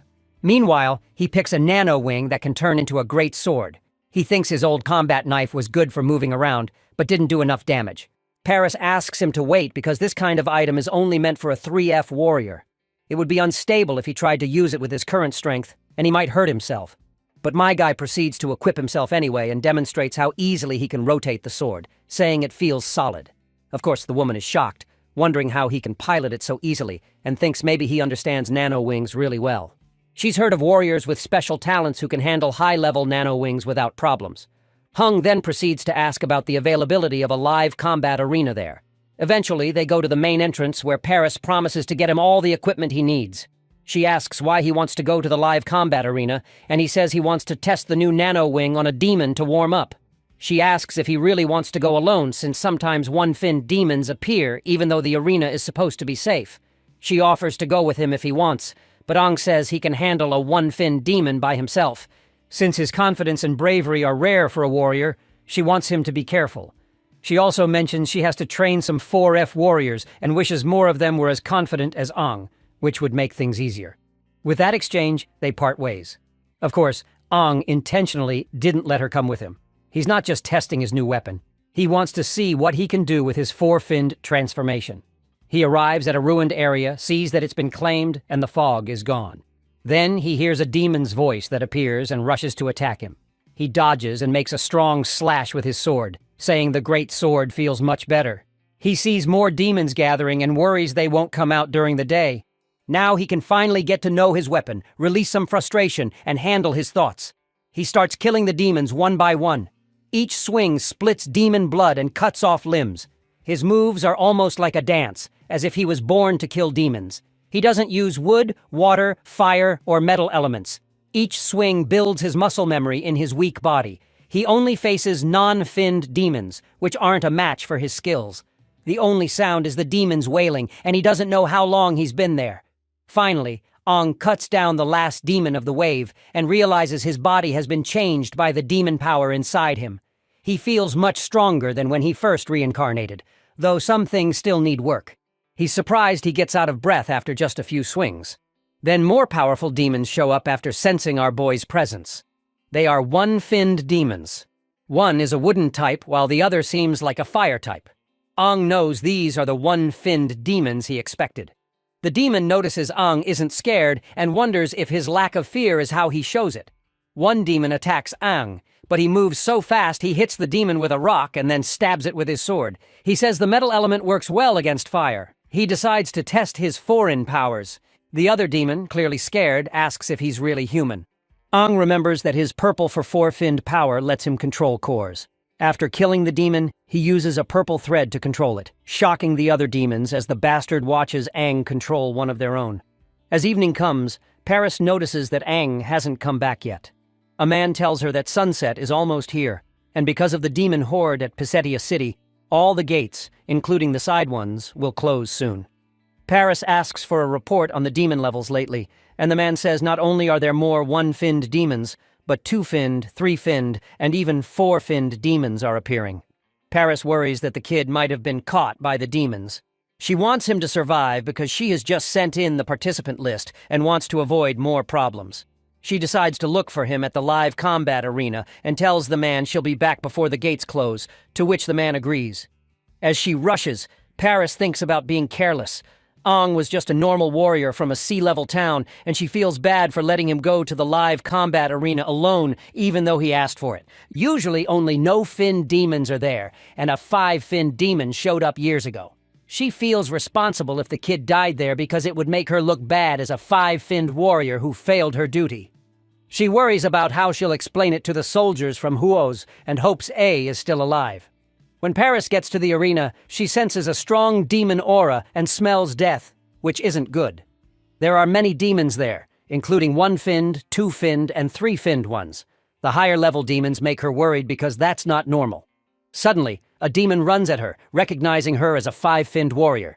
She quickly kicks it hard, causing a big blast. Something feels wrong, and she senses something unusual.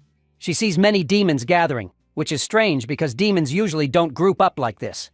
She knows she has to act fast before the gates close. She gets ready to fight, noticing the demons look like mindless corpses and smell bad. They only come from the front, making them easier to hit. She decides to use her bowstring slash to kill the demons. After taking out many of them, even more demons come, and she wonders how many there are. At that moment, Ong shows up behind her and asks why she's there. She's shocked and accidentally swings her sword at him. Aang stops her, identifies himself, and tells her it's him.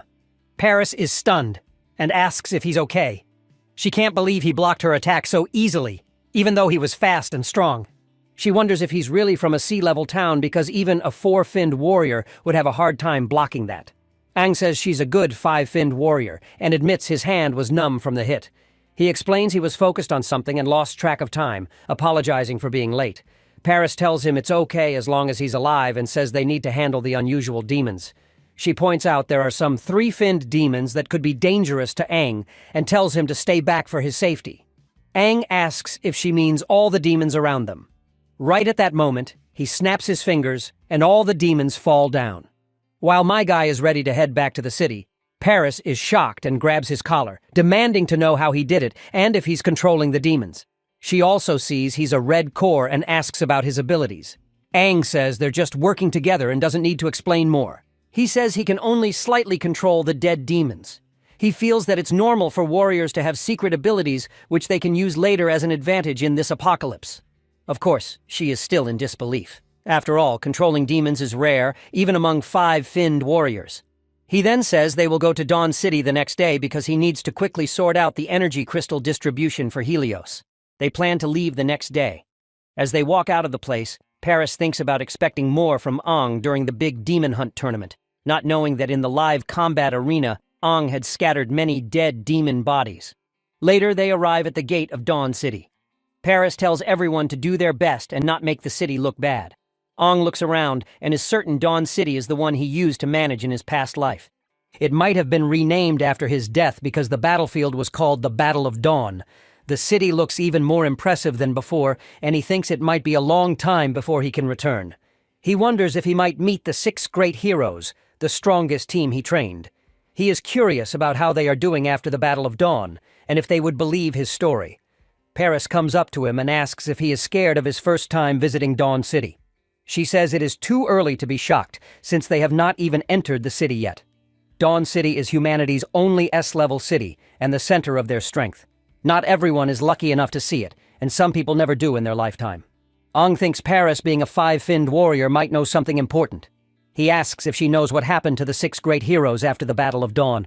She pauses, finding the question strange, and asks if he means the old 6 heroes.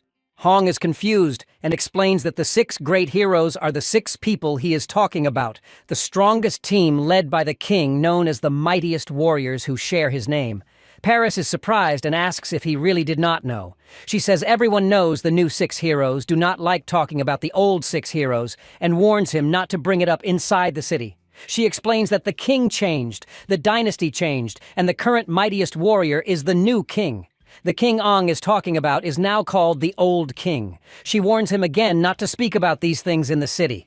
Ong wonders what happened to the old 6 heroes. Paris raises her voice, asking if he was not listening. People nearby start looking at them. She says she never knew why he chose to be called a maybe because she admired him, but she never asked. She warns him once more not to speak of the old 6 heroes and the old king inside the city. Even though people in a sea-level city might have admired him, that is no longer the case, especially after the old king's sacrifice. No one believes in it anymore. She tells him to remember her words as they enter. Ong feels like no one recognizes him, and no one believes in his sacrifice. He wonders what happened after his death. He had led the 6 great heroes and all the warriors in a fierce battle against the demons, then went alone to the ancient king monument to uncover the demon's secrets. Did everything he did mean nothing? Did his death mean nothing? He enters the city and believes they are in the city center.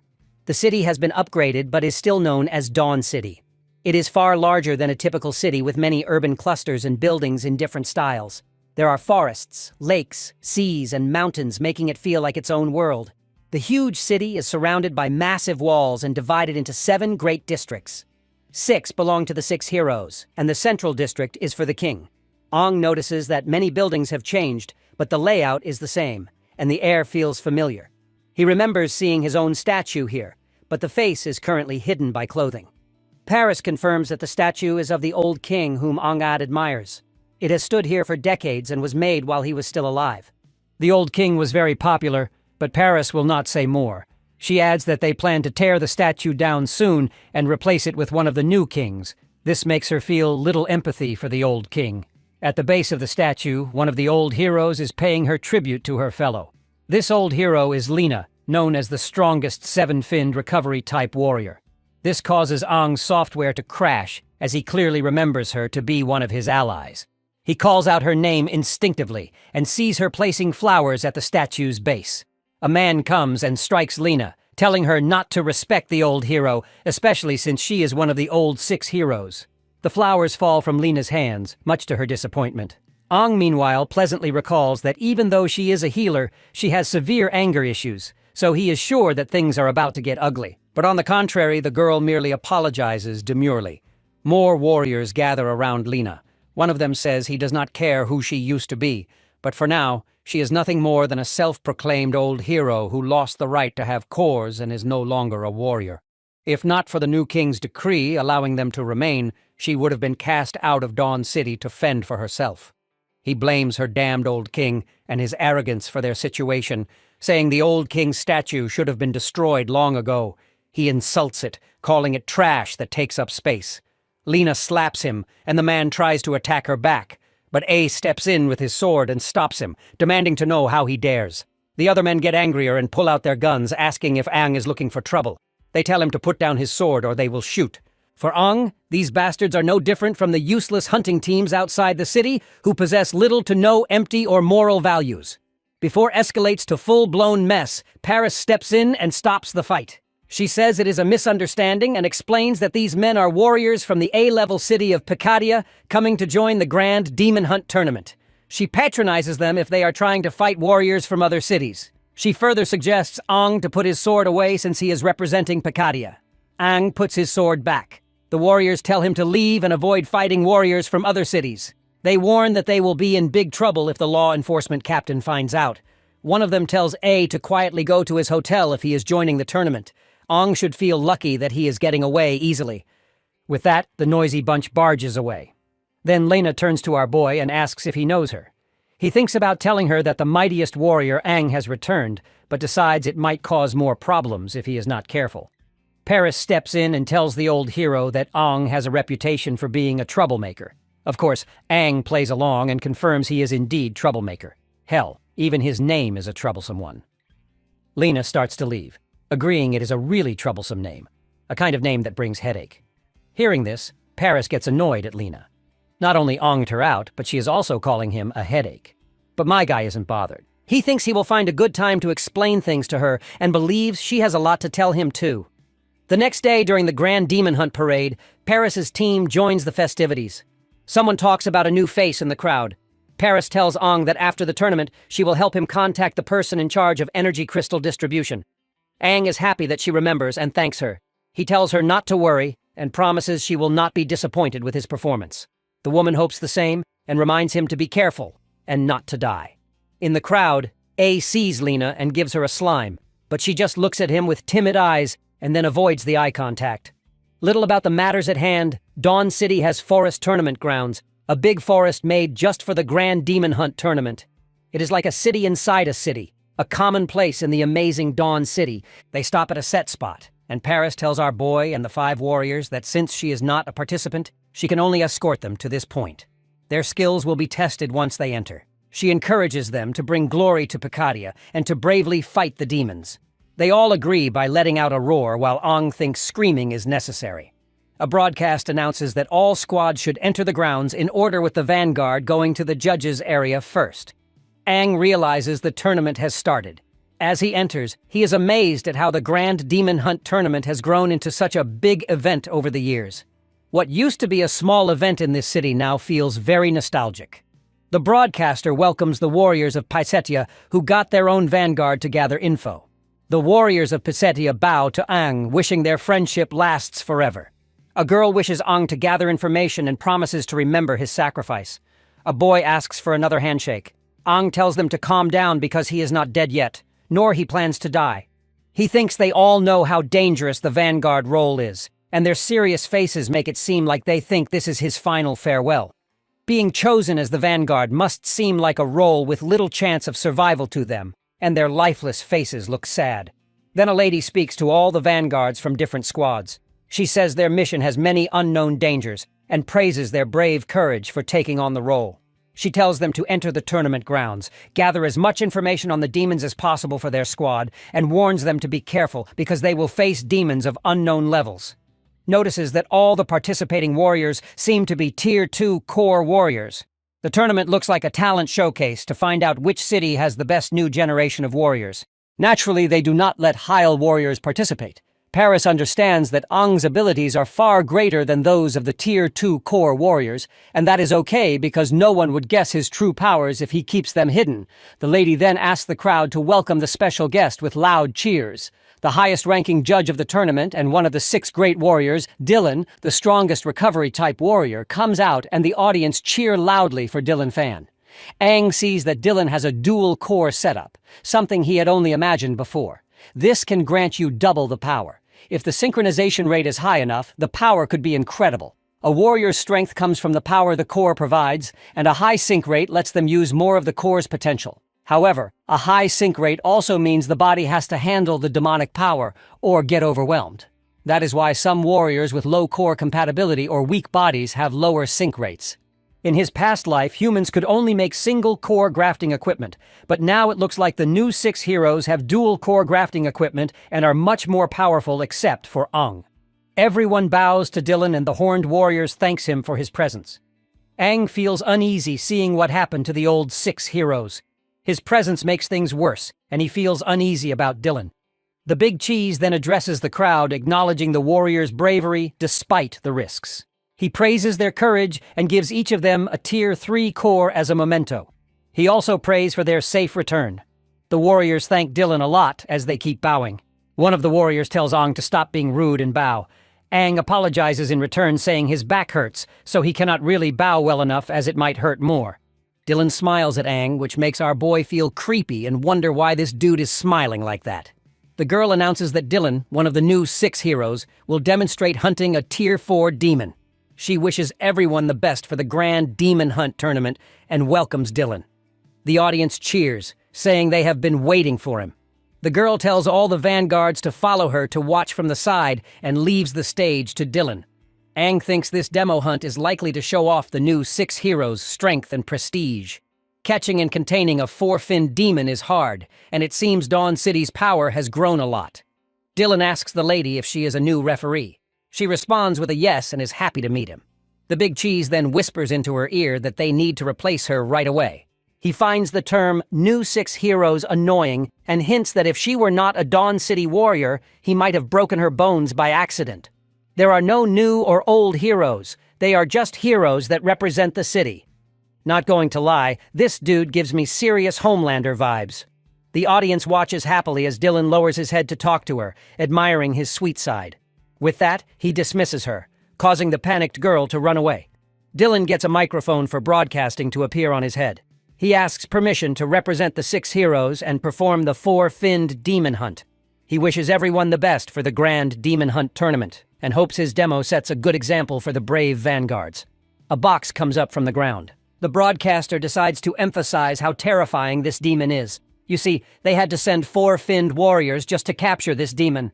As the box opens, a rare and fierce demon, even among 4-finned demons, comes out. It is a violent red-core metal element demon. The demon wonders what is happening. It does not know the human's plan, but realizes they are trying to contain him in an arena full of spectators. Angry and confused, the demon rushes to attack the audience, but finds he is within a protective barrier. The demon falls, and Dylan asks if there is still confusion about the situation. He explains that the protective barrier around the arena is very strong and was created by one of the 6 heroes, commonly known as the mightiest psychic-type warrior. The audience understands there is an invisible barrier, and Dylan tells the demon to just die for his performance. The demon warns Dylan not to get any closer and attacks him with a slash. Dylan uses his shield to block and says the demon is just a brute without any manners. The demon tries to punch through the shield, but it holds strong, making the demon deal with the force of Dylan's counterattack. This Tamu version of Homelander tells the demon it has no right to fight back. The demon wonders how in the hell a green core can withstand the brute force. Usually, the green core represents the power of regeneration and healing, which doesn't actually aid much when it comes to raw strength. The demon decides to throw a punch to prove his point, but Dylan uses green ropes to capture the demon and says it's his job to fix the demon's misunderstanding. He introduces himself as a green core warrior who possesses dual cores. The demon tries to drop some juicy info about this mysterious power, but Dylan tells it to be quiet. He then hits the demon, making it explode and spill its blood. Homelander stands behind his shield and says, "This is the start of the Grand Demon Hunt tournament," telling everyone to begin. Aang is amazed by Dylan's strength and power. He realizes that having dual cores doesn't just double the power of a single core. Their combined strength makes them even stronger. The 6 new heroes are more impressive than he thought, and he wonders how powerful the new king is. Even though he admires the new heroes, he's still upset about how they treated Lena. The broadcaster thanks Dylan and invites the vanguards back on stage. It goes without saying that Dylan is popular, and the vanguards bow respectfully other than our boy, of course. This prompts Dylan to ask the kid if he doesn't like him and harbors hostility. Aang says there might have been a misunderstanding, explaining that he usually acts hostile before going on stage to focus better. He knows being a vanguard is tough. Dylan decides to watch Aang closely because he finds him interesting and wants the kid not to let him down. Speaking of which, our boy finds it hilarious that back in the past when he was busy yanking demons' guts out, this dude wasn't even born. Anyhow, the broadcaster tells the vanguards to gather and listen to the rules. The first task is to enter the fray and scout the woods. Their main goal is to find the best route based on their squad's strength. Each squad has to defeat demons within a set time to earn points. The tournament has not just no-finned demons, but also one-finned, two-finned, and three-finned demons spread out in the woods. The area is huge, so the vanguards need to carefully find the best paths. The broadcaster says this isn't their home area and tells the vanguards to be very careful. They have to work alone to avoid attracting demons. One vanguard wonders if this reminder is really needed and asks who would risk their life just to provoke a demon. Another agrees, saying that even though no-finned and one-finned demons aren't very strong, there's still some danger. The third vanguard says fighting might attract more demons. The fourth vanguard reminds everyone to take care of themselves and not forget that the survival chances for vanguards in this tournament are below 36%. Thinks that these two finned core warriors have low survival chances as they're not very strong. He thinks about synchronization rates and how important self-confidence is. The warriors are young and don't have the responsibilities of a captain, so they seem immature compared to the one-finned warriors like those in Geotang's group. The warriors from a town with few resources have improved their skills and experience through life or death battles to protect their home. And these have already started to panic. The broadcaster then announces that, like every year, there's a special part of the tournament involving a level 4 demon. There's a 4-finned demon locked in a container in the tournament area. If a squad is strong enough, they might try to hunt it. If they succeed in hunting the 4-finned demon, the tournament will end and their squad will be the winner. Hung notices that this part of the tournament is the same as in previous years. A man says that even though everyone knows the 4-finned demon gives the most points, no one dares to take the risk. When the tournament starts, all the other vanguards leave except for Ang. He rushes off to find the 4-finned demon, saying that's his goal after all. As Ang rushes inside, he sees that most of the vanguards are sticking together. It looks like the other teams don't plan to go after the 4-finned demon, even though defeating it would mean winning. The young warriors are still scared of the risks. Dylan, who is watching the vanguards, asks a lady for information. In response, she asks which warrior he wants to know about. Dylan describes a warrior with a patch of white hair who is currently taking a relaxed walk. The lady finds the info and tells Dylan that the warrior is registered in Picadia as a 3-finned core warrior. Dylan notes that the tournament allows warriors up to 3 fins to join, but very few 3-finned core warriors actually participate because of the high risks and rewards. This means our boy is at least one level higher than the other participants, which might explain his arrogance. Dylan then asks for the warrior's name. The girl hesitates, but reveals that it is Ang. Of course, the mere mention of Ang triggers disgust within Dylan. He gets angry and demands to know what she said. She explains she was just reading the name from the report and shows him the report. He believes that the people with this name deserve nothing but death. Meanwhile, as the vanguards move into the forest, some of them run into demons. The broadcaster announces that the vanguards have spotted some demons and are marking their locations. This area will become the gathering spot for the no-finned demons. He then watches the vanguards rush to their next spot. Ang walks calmly and thinks that marking locations, planning routes, and finding the best way forward are all part of a vanguard's job. He pushes past his initial fear and begins enjoying this nostalgic feeling. His teammates watch him, and one says that A seems to be taking a relaxed stroll. Another boy asks if they really should rely on this dude. Paris is also watching him and doesn't seem much concerned. She remembers their conversation where he told her she can trust him. She realizes that unlike the other vanguards, A doesn't strictly follow the rules, but he promised that Picadia would win. She thinks A's promise and the confidence in his eyes show he is serious. His display of power during combat training showed he is becoming braver and even had the guts to speak to her without hesitations, which made her more interested in him. Meanwhile, the vanguards keep scouting ahead while demons chase them. One boy, scared by the sight of 3 one-finned demons, tries to stay away. The boy soon runs into a 2-finned red core demon and also spots the 3-finned demon. Some of the vanguards flee. One of them sees Ang standing still and warns him to run because of the 3-finned demons. My guy notices that this demon is along the route he needs to take. Suddenly, roots start attacking some of the vanguards. The audience is shocked by the demon's appearance and asks the warriors to escape. The demon declares that humans have trapped demons there for too long and that they deserve to die. As the demon attacks A, he realizes that the demons inside the tournament grounds are much more violent than those outside. He quickly dodges the attack and thinks that having so many spectators is a hassle since he wants to lay low. In order to avoid standing out, he decides to eliminate the threat quickly. Hung approaches the 3-finned demon closely, clearly focusing on its core. Since the 4-finned demon is still waiting for him, He does not have time to deal with this three-finned demon. With determined precision, he attacks the core with great force. The audience is stunned as they watch him single-handedly defeat the three-finned demon. Uses a metal element sword and infuses it with the metal element to make it sharper and more damaging. After defeating the demon, he retrieves the three-finned agility core and starts searching for the four-finned demon. He considers if the terrain layout has changed. The highest-ranking spectators are placed to have the best view of the tournament. So, the four-finned demon is probably in the most elevated and prominent part of the area. As Dylan watches Aang's movements, he can sense that the kid is clearly searching for the four-finned demon. Aang stabs his sword into the demon. This is the fifth demon he has defeated. He thinks these demons get stronger the deeper he goes, which seems strange. Even though he wants to check the area around him, he has to keep fighting because the demons keep chasing him. It makes sense why no one wants to be a vanguard, as it is like a suicide mission for lower-level warriors. Aang has already beaten 5 two-finned demons for his team, which should have boosted their squad score. He hopes his team is not too surprised by his improvement. He believes the four-finned demon is on the highest hill where the top viewers are. Dylan notices that this kid is really ambitious and wonders if he decided to go after the four-finned demon alone or if the whole squad agreed. Right then, the broadcaster says Aang is heading towards the four-finned demon, which seems strange because it is unclear how he knows exactly where it is. One of Aang's squad members asks if our boy is planning a route for them to defeat the demon.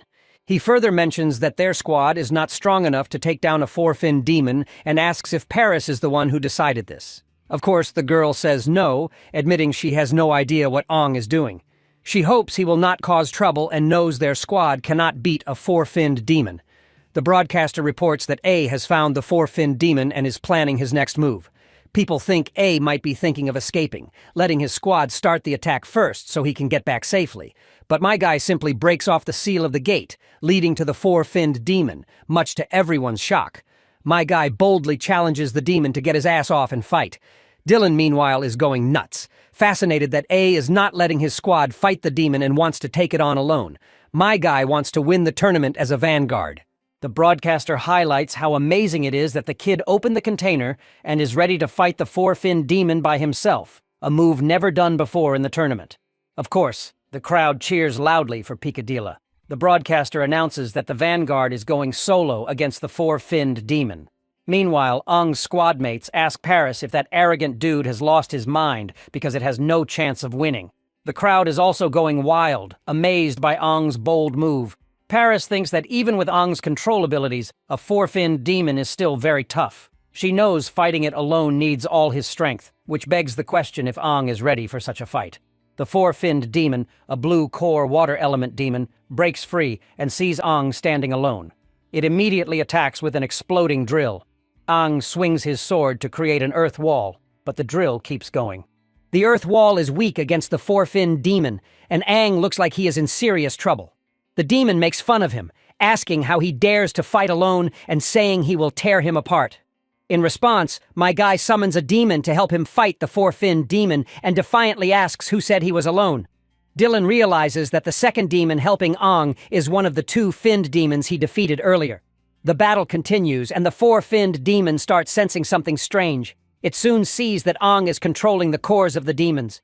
My guy feels smug for having a skill that was exclusive to demons only as no human likely possesses it. Paris watches Aang using his special control ability, and the broadcaster is amazed by what they see. The 3 demons helping Aang were the ones he had already defeated.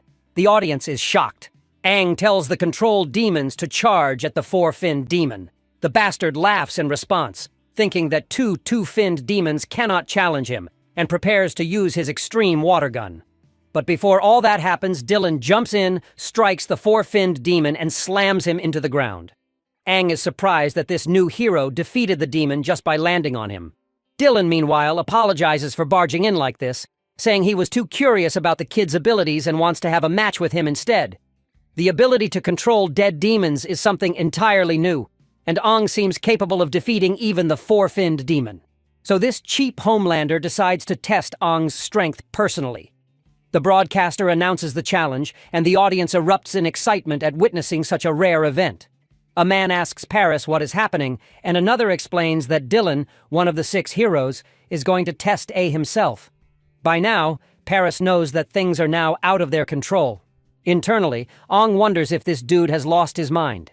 He can sense the killing intent of his. Dylan notes that our boy does not look scared at all, which is unusual for a young warrior. To which my guy replies that he has undergone rigorous training and that because of his unique abilities, his squad captain has always expected a lot from him. This might explain why his strength surpasses his peers, and he adds that people consider him a genius. Of course, my guy is spouting whatever came over his tongue, thinking that Dylan probably will not bother fact-checking his claims, but this cheap Homelander finds Ong increasingly fascinating and prepares to attack, challenging him to show his full power. The rocks this bastard sends flying are like bullets, fast and deadly. My guy dodges, knowing that if he had not been on high alert, he would not have avoided the attack. Dylan talks about his opponent's agility, saying it explains his ability to dodge so effectively, and states that he now expects even more from him. Unquestions this dude's hostility, wondering why he is being so aggressive. The big shot maneuvers behind our boy and explains that part of his hostility comes from disliking his attitude as well as his name. He attacks again, but Ong dodges. The bastard keeps circling behind him and feels that our boy reeks of a demon. Ong realizes he cannot hide the demonic energy inside him completely, making evading suspicion impossible. Despite using less than half his full strength, Dylan puts immense pressure on Ong, which reminds the boy of his past encounter with an 8-finned demon. Dylan then reveals another reason for his aggression. He despises Ong's name. By now, our boy guesses this hatred is tied to the old king who sacrificed himself for humanity and lost many comrades in the process. Dylan then lets his rage take control. He launches a fierce attack, forcing Ong to transform into his demonic form to fight back. Their clash causes a massive explosion, though the audience is shielded by a protective barrier. The broadcaster reports that A has landed a hit on the new hero despite the insane power gap. Dylan uses healing magic on himself, but even the broadcaster notes how surprising it is that A has managed to injure him, if only briefly. Determined to end the fight, Dylan resolves to kill A and points out the strong demonic scent he carries. The broadcaster announces that Dylan is about to unleash devastating abilities, including high-speed spinning energy gears capable of destroying everything in their path. They hope Dylan will hold back slightly and ask the audience to enjoy his performance. As Dylan charges with so much overwhelming power, Aang realizes he cannot keep hiding his abilities. If he does, this son of a gun will kill him without hesitation. So being much weaker right now, Aang has no choice but to reveal his full strength. Just as the two are about to clash, a protective barrier appears, stopping Dylan's attack. The new hero quickly recognizes the barrier and realizes who is behind this. He asks her why she is interfering, and Lena replies that while Dylan claims to hate this kid, she feels differently because she actually likes him. The woman is totally decked out in this battle stance, head to toe. Ong also notices the woman and wonders if she used the green core to restore herself to her prime condition. Dylan questions her, reminding her that she's not allowed to wear battle gear and asking if she plans to defy the king's orders. Lena calmly tries to correct the misunderstanding. She's only forbidden from participating in demon-killing activities. No one said anything about wearing battle gear, and she asks if Dylan expected her to walk around unarmed. Ong can tell that the girl is still as sharp and lively as she was in the past. In his previous life, he had always stood in front of her during battles, but now she's the one standing in front of him. The broadcaster announces Lena's arrival, calling it a surprising and unexpected event. Dylan acknowledges her reputation as a great warrior, warning that he won't go easy on her and advising her to choose her words carefully. Lena scrutinizes him for causing such a public commotion on an important day. She then introduces A as the son of her friend, and she thinks that Dylan has tested the boy enough already. Dylan laughs, calling them detestable and activating his ability, Serpent Decree. A wave of dense energy fans out, making it nearly impossible to dodge. He launches the attack at Lena, but my guy steps in with his sword, blocking the first wave. The broadcaster warns that the follow-up attacks are relentless and impossible for the kid to block entirely. Lena then suggests him to fall back as her shield protects them, but Aang refuses and takes the hits head-on to stop Lena from being harmed. Knowing her temperament, he fears the situation could escalate and lead to death. The broadcaster grows excited, calling this battle between heroes an incredible spectacle, even rarer than seeing a 7-finned demon. Dylan grows more serious, launching his demon-piercing full Gatling attack, indicating he's fighting with genuine effort. Before between the two heroes turns into a full-blown mess, A shifts the dynamics by grabbing everyone's attention. He expresses his gratitude to Dylan, saying he has learned many battle techniques. He feels that his senior's efforts are invaluable and feels unworthy of such generosity. Paris, watching from the sidelines, wonders what in the hell this kid is trying to achieve. Bong, meanwhile, keeps on egging Dylan, asking if he's satisfied with his performance. The broadcaster notes A's display of respect, while some spectators wonder if this means the battle is over. They marvel at the devastation that would occur if all 6 heroes ever fought each other. For now, they are thrilled to witness Dylan in action and cheer loudly for him.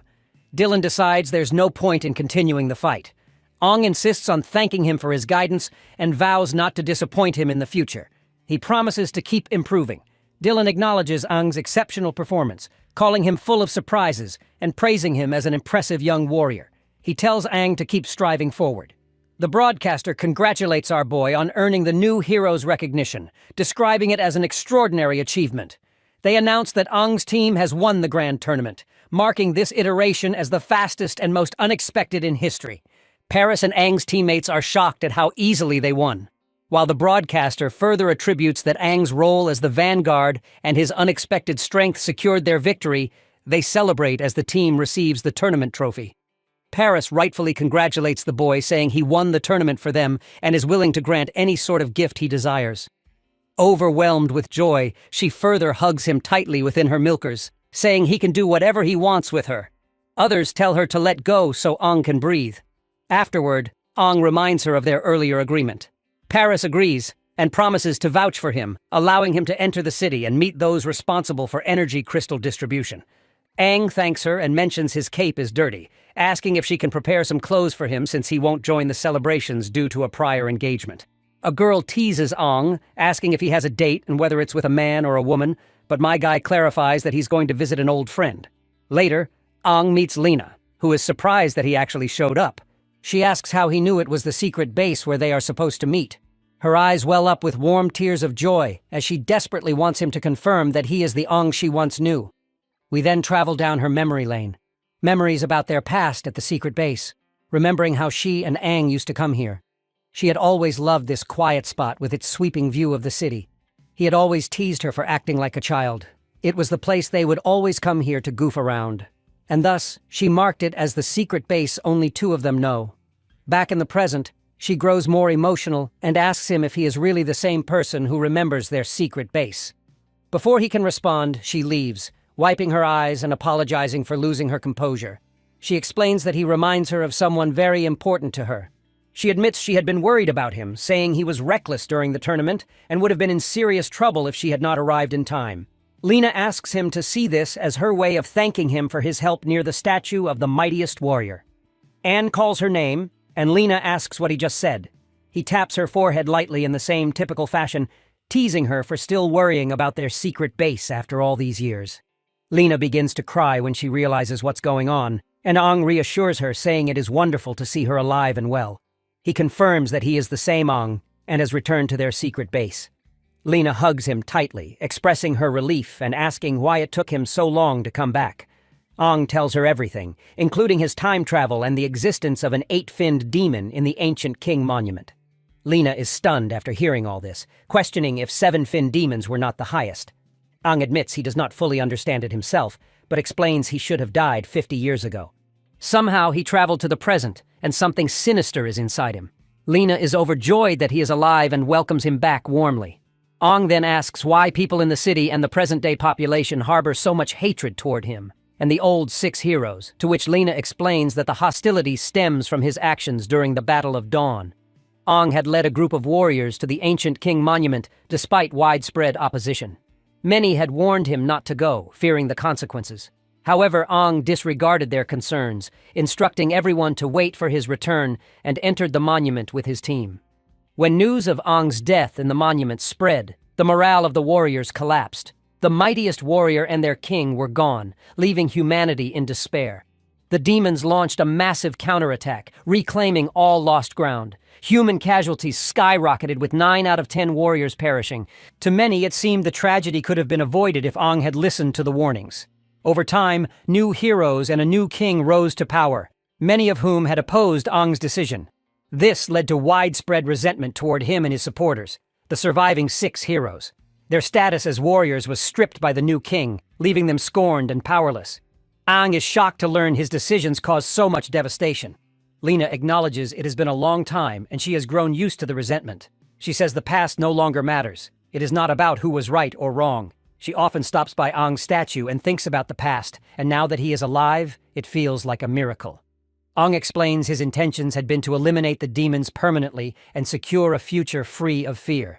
Lena empathizes with his pain, but points out that the consequences of his actions are still hard for many to accept, and as their king, he naturally took the blame. H asks about the surviving heroes. Lena reveals that 3 of the 6 perished in the battles that followed his death. One hero with a yellow core suffered severe injuries, voluntarily gave up his status, and went into hiding. The blue core phantom opposed the new king, leading to his brutal punishment. His hands and feet were broken, and he was thrown into a dungeon to die. Lena herself is considering leaving the city, as the memories are too painful. Ang is enraged by the treatment of the heroes, and asks why Lena has not rallied others to oppose the new king. Lena explains that the new king is extraordinarily powerful, the only known 3-core sphined warrior. She doubts even A at his peak could defeat him. The new 6 heroes, each with dual-core 7-fin abilities, have surpassed their predecessors. But our boy just cannot let Desha rot in the dungeon. They must find a way to save him. He wonders how a 3-core warrior is even possible. Lena says there might be a way, and asks if he knows that demons have the ability to control elemental powers. Ang thinks about the elemental powers, and Lena explains that demons are not just classified by their 6 core colors, but have also evolved into 5 elemental types: metal, wood, water, fire, and earth. This evolution makes demons much harder to defeat. Ang realizes the earth element is the only one which he currently lacks. Lena further reveals how the elemental powers can fuse with the warriors and give them immense strength. Ang compares that with his own elemental control. Since he isn't exactly sure what it is, he wants her to elaborate. The woman then narrates the gap between 4-finned and 5-finned warriors is huge. The strongest of the 5-finned warriors also look for fusion cores.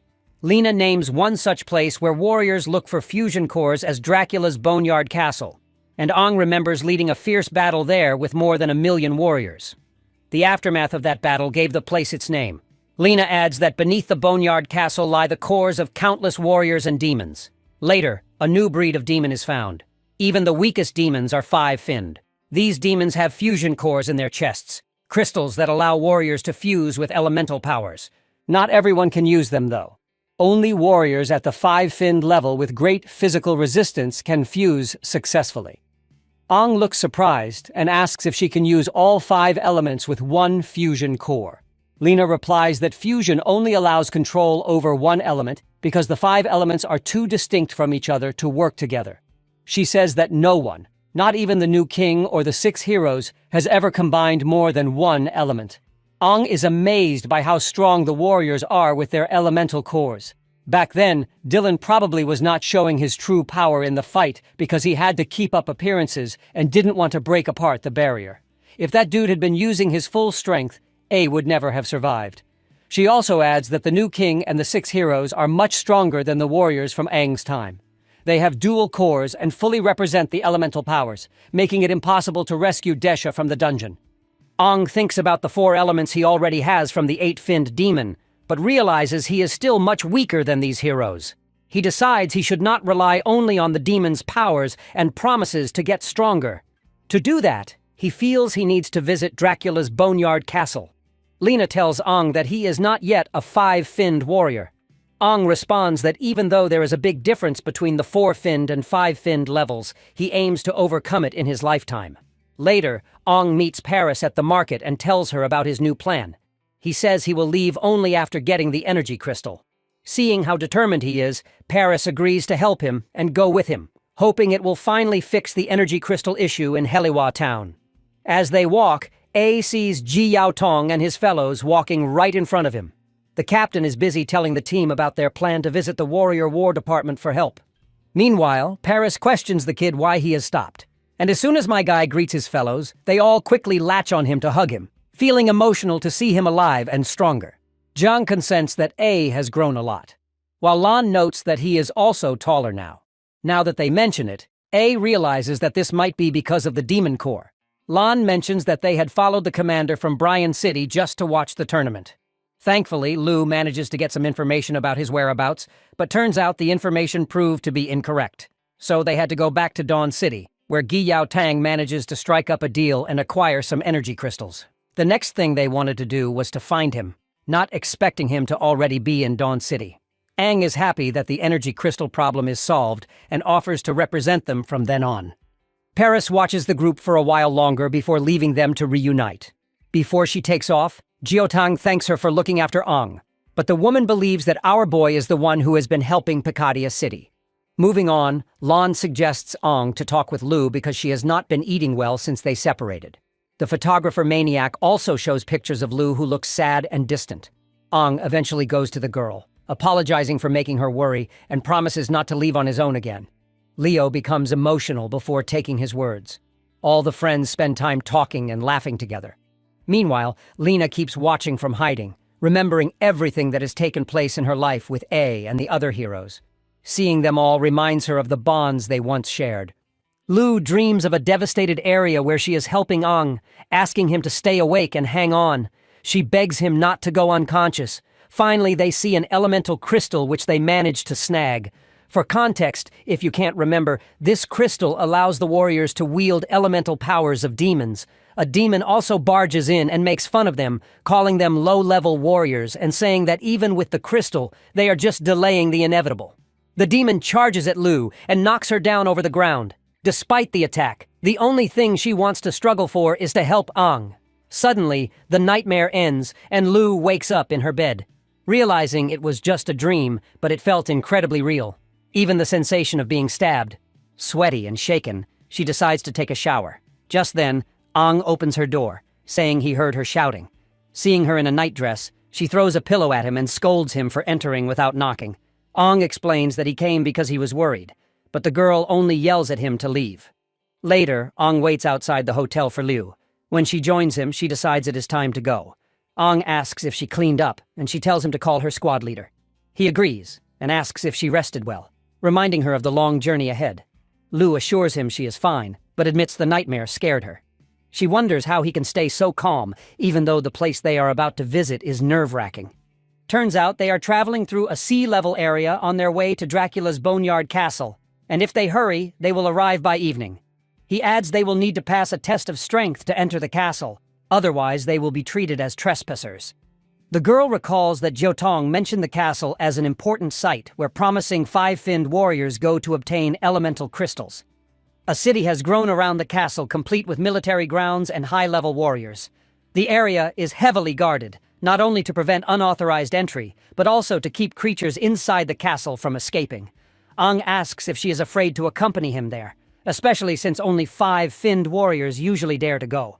Well, not only her, but the captain is also worried about him acting recklessly, which is why the captain assigned her, a green core recovery type, to ensure his safety. It is not just about protecting A, as Jiotang wants her to grow stronger alongside him and return as a two-finned warrior. She further expresses frustration at how quickly Aang has leveled up, reaching 4 fins in such a short time. A then recalls that the other two of their teammates are also supposed to get special training from the captain, and the duo is looking forward to it. Lu, acting as squad leader, says she has to keep an eye on A, especially since he once left the squad without warning. AA gives her a mischievous smile, which irritates her. She accuses him of thinking about the morning incident, but he denies it.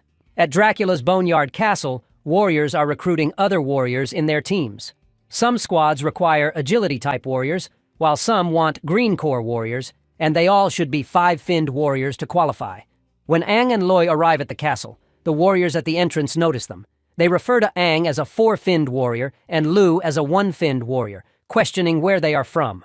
Some speculate they must be desperate. One jokes the young couple must be lost, while another claims they will not be allowed to enter since they clearly will not pass the test. Seems like these guys underestimate our duo. A group of warriors arrives and one of them mocks Aang, thinking that he brought his girlfriend along, but our duo ignores them, determined to enter Dracula's Boneyard Castle. Our girl grows mildly annoyed by the constant mockery, but Aang tells her not to waste energy on their stupid insults. Turns out the one who mocked them is Uther, the young master of the Mir family from Ula City. The warriors don't expect Uther to come to the castle in search of an elemental crystal with a six-finned warrior. This six-finned warrior is said to be one of the top fighters hired by the Mir family.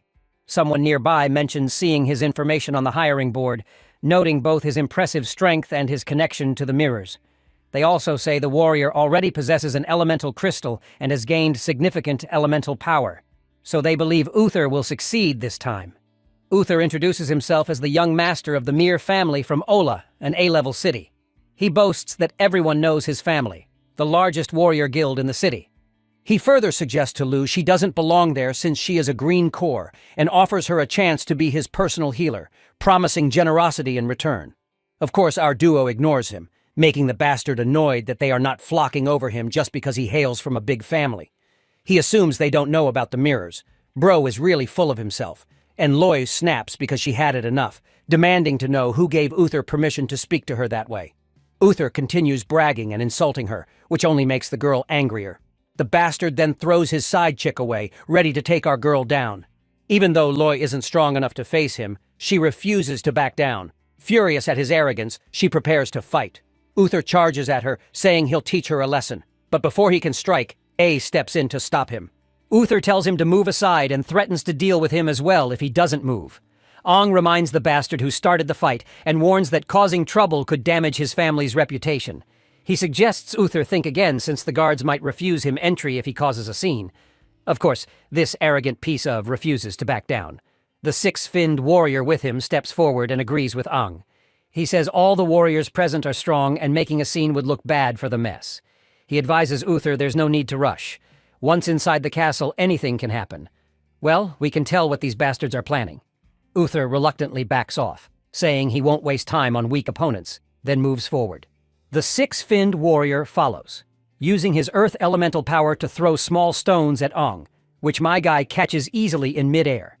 Sensing something unusual, the girl asks if something is wrong. Aang replies, "It's just a minor annoyance, like dealing with mosquitoes," and suggests they continue with the test. The six-finned warrior is surprised at how easily this kid blocked his hidden attack. Even though it was fast, it should have hurt Aang's hands. The warrior tells Uther they should reconsider their top contenders for the elemental crystal. As Aang looks far stronger than a typical four-finned warrior, he admits he can't fully gauge the kid's strength. They should avoid direct confirmation and find a way to eliminate both Aang and Lu first. During the synchronization rate test, Aang scores 54% and Lu scores 42%. Lu asks if they pass since there is no minimum requirement. Aang remembers Lu's rate had been 39% before, and now she has not only become a one-finned warrior, but also improved to 42%, a notable increase. The woman conducting the test observes that one of them is a four-finned warrior and the other a one-finned warrior, then asks why they want to enter the Boneyard Castle for an elemental crystal when the demons inside are at least three-finned in strength. Unconfirms their decision, explaining that Lu is their squad's medic and he is a highly agile warrior so they can defend themselves. Of course, Lu frowns at being called just a medic. The woman explains that no warrior below 5 find has ever dared to enter the castle, making them the lowest level entrance on record. She reminds them that the elemental crystal can only be found on a special demon, and usually only one appears at a time. Once it is hunted, another takes a while to appear. She also warns they will face not only demons, but also stronger warriors, and their lives will be at risk. She asks if they still want to proceed. Aang agrees, saying their goal is more than just survival, and thanks her for the warning. She lets them enter. Lo remembers rumors that 9 out of 10 who entered the castle never came out. She admits she is scared, but feels a surprising calm and confidence with her beside her. And with that, they step into Dracula's Boneyard Castle. They enter Dracula's Boneyard Castle and hide from the demons. El sees the place is full of demons. Aang explains that it used to be a big city like Dawn City, but after the demon invasion, it was abandoned and became a battlefield. The main castle and surrounding area are now taken over by demons, and no one lives there anymore. People just call it the castle to forget its past. By now, Lu is fascinated by how he knows a lot. But A downplays his knowledge, saying he just heard stories in childhood. He stands up and decides to start looking for the special demon and its elemental crystal. While doing this, they must avoid battles at all cost. Suddenly, Lu sees an explosion and thinks some warriors are fighting hard. She asks him if they should help, but Aang says no. It is better to stay out of it while they are in the castle. Since she grew up in Helios, she does not likely know the dangers outside. He warns her that the warriors they saw at the entrance are greedy and tricky, so she should keep her kindness to herself. Suddenly, Aang sees a demon rushing toward Luo, but he quickly pulls her to safety like a Chad he is. The demon is surprised that Aang reacted to his attacks. After all, his water attacks are silent and odorless, which should not be possible to detect. Aang realizes it is a five-finned demon using silent water and agility to sneak up on them.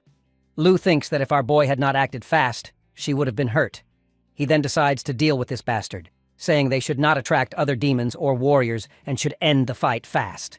Lu agrees, not wanting more mistakes or to be a burden to him. The demon questions if they really think they can defeat him, noting they are a four-finned and one-finned warrior, and wonders how they underestimated him. Then he disappears and jumps down, launching a rain of spikes at them. Aang sees it as an area attack and tells Lu to get closer. He creates a protective barrier that stops the spikes, as he can act cocky once again. He notices a mix of wood and metal surrounding our duo. This makes him wonder if it is elemental power. He is confused about how this kid can control more than two elements, since human warriors can only have elemental power if they are five-finned or higher. Aang attacks the demon, and the demon warns he will pierce Aang. The demon uses spikes from the ground to attack. Aang uses his water element to get close, and asks if the demon was surprised. The demon smirks, saying it was just a joke, and that even though A used water, he is still no match for the demon's agility and water combo. But my guy doesn't share the same thoughts. He quickly signals Lu, who is behind the demon. She kicks the demon, and Aang drives his sword into it. Together, they defeat the demon. Aang is feeling proud of their teamwork, which earned them the water core. Lu takes the core, and as a one-finned warrior, claims the four-finned blue core. Aang pulls his sword out of the demon's chest and praises Lu for her quick moves. She goes on with her normal catchphrase about how her family is all about martial arts and that her moves were just basic techniques. Aang puts the sword on his shoulder and tells her they need to move fast because their fight probably attracted more demons and warriors nearby. As Aang starts walking, Loi notices a small cut on his cheek. She points it out and suggests they find a safe place so she can heal it. Aang closes his eyes, touches his cheek, and smiles. He says it's nothing serious, just a little accident, so she shouldn't worry about it. Lu looks serious and reminds him that they agreed she would handle his healing. It doesn't matter how big or small the wound is. If she can't heal him, then her role is pointless. Aang agrees, respecting her determination. He decides not to argue and asks her to fix his cheek. Just then, someone rushes toward them. Lu asks her friend to duck, and they see that it's Uther's bodyguard. As that bastard crashes down, the girl jumps away while my guy blocks the blow like it's no big deal. The man steps on his axe's blade to exert more pressure, but this doesn't faze our boy. By now, the bastard can tell that Aang is not just a quadruple-finned warrior. He has more potential than that. As for this eye-patch bastard, he is a six-finned red core warrior and a master of earth. Liu tries to attack, but a kind of green thread covers her body. Turns out it's the nurse from Uther's team who uses her three-finned green core to paralyze Lu. Our girl was too focused on her partner that she didn't see this coming. The nurse walks up to A, and he asks why they're attacking him instead of protecting their spoiled brat leader. Just then, speaking of the devil, Uther shows up, making fun of the protagonist for keeping the tough guy act so he wouldn't look weak in front of his woman. Being called our boy's side chick shocks Loi, making her blush as well as get angry. Uther walks up and spanks the nurse's butt, telling her that he'll reward her once they're back in the city. He gently holds Lu's chin and smiles, saying he'd play with her after she watches her man die. Lu can't do anything even though her switch has been flipped. She has been paralyzed and can't move. The bastard then makes fun of the protagonist, calling him a four-finned trash and threatening to hurt Luo. Aang's body starts to glow with a purple aura. As he is done taking crap, threatening to hurt Luo is the last straw. He gets angry and jumps toward Uther. His bodyguard jumps in to defend him, but A blocks the axe and sends him flying back with a swipe of his sword. The bodyguard has a lot of questions as Aang is controlling the fire element like a pro, and surprisingly, he also manipulates wood. Sharp branches come out of the smoke, aiming straight for him. He tilts his neck to dodge, but still ends up getting a small wound on his neck. He is impressed by Aang's ability to handle two elements, and demands to know how he could control them. The bodyguard gets ready to use his ultimate attack to make A spill his secrets. But from the shadows, a five-finned blue core demon grabs the bodyguard's axe handle and roars fiercely. The bodyguard sees the threat and turns, confused by the sudden appearance. The bodyguard holds his big axe with one hand as the demon slowly comes closer. He is sweating and confused about why he didn't feel the demon nearby. He quickly lets go of the axe and steps back a few meters, putting his hand on the ground. As he stops moving, he realizes that the demon is a 5F demon. The demon keeps holding the axe quietly, then turns on its blue core. Using water, it rushes at him really fast, leaving the axe floating in the air. The bodyguard stands stunned, watching the demon speed toward him. He realizes the demon can control water and gets ready. In a second, the demon appears in front of him, slashing with sharp claws. The warrior reacts quickly, stepping back and blocking the demon's attacks. He turns his head and sees Ang watching him. He insists our boy put away their differences for the meantime and help him defeat the demon. Ang just smiles, asking why he doesn't realize that the demon is attacking only him. That's when the bastard realizes that Ang is actually the one controlling it. The demon rises and shoots sharp icicles using its water powers. He crouches and turns on his stone element. Rocks and stone branches come up from the ground, making a wall to block the icicles. The demon's attacks go past the rocky wall. Ang watches, impressed by the bodyguard's defense. He says the warrior is skilled and that it's obvious why a powerful family would hire him. The bastard then summons his axe with the rocks falling off and making it lighter. The axe starts glowing and spins in the sky. He throws it at the demon, but the demon dodges easily. He runs toward the demon, but a branch shoots up from the ground and wraps around his leg. Confused, he looks down to see a wood element branch controlled by our boy around his foot. The demon takes advantage of his distraction and jumps forward with its claws ready to attack him, but the bastard blocks with his axe. The hit's strong enough to crack the ground. Blood starts to drip from his mouth. Dealing with 5 finned demons wasn't actually a problem. He's in big trouble because A is there to set up the surprise attack. Meanwhile, Uther pushes the nurse to go fight the demon. She hesitates, saying she's just a healer and needs to watch Lou. As they argue, Lou turns on her green core, seeing she can move her hand. Uther, meanwhile, forces the nurse to go ahead, saying the mission is failing and they won't get paid. The nurse tries to convince her senior, but Lou appears out of nowhere and stabs her with a knife. The nurse tries to move but realizes she's paralyzed. She asks the girl how she broke free. Lou, as a green core healer, says she knows the healing and recovery system well. The nurse closes her eyes, realizing Lou is really good at recovery and collapses. Lou pulls the knife out, telling Uther that her survival depends on her as she didn't sever any vital spot. Of course, this good-for-nothing rich kid is furious. He demands to know why she dared attack them by surprise, mocking her as a one-finned warrior. Lou walks over and sees that Uther is breathing badly and doesn't look experienced. She tells him he lacks combat experience and is just a 5-core warrior forced by his family's status.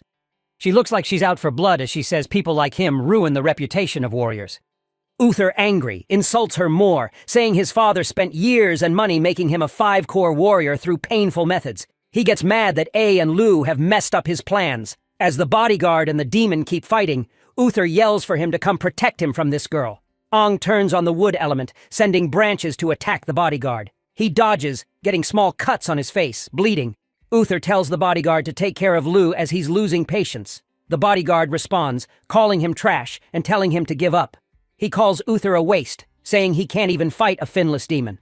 Uther's expression changes as he points and trembles, angry that trash like the warrior insults someone important. Lao steps in, telling him to stop talking nonsense and mocking his reliance on family reputation and money.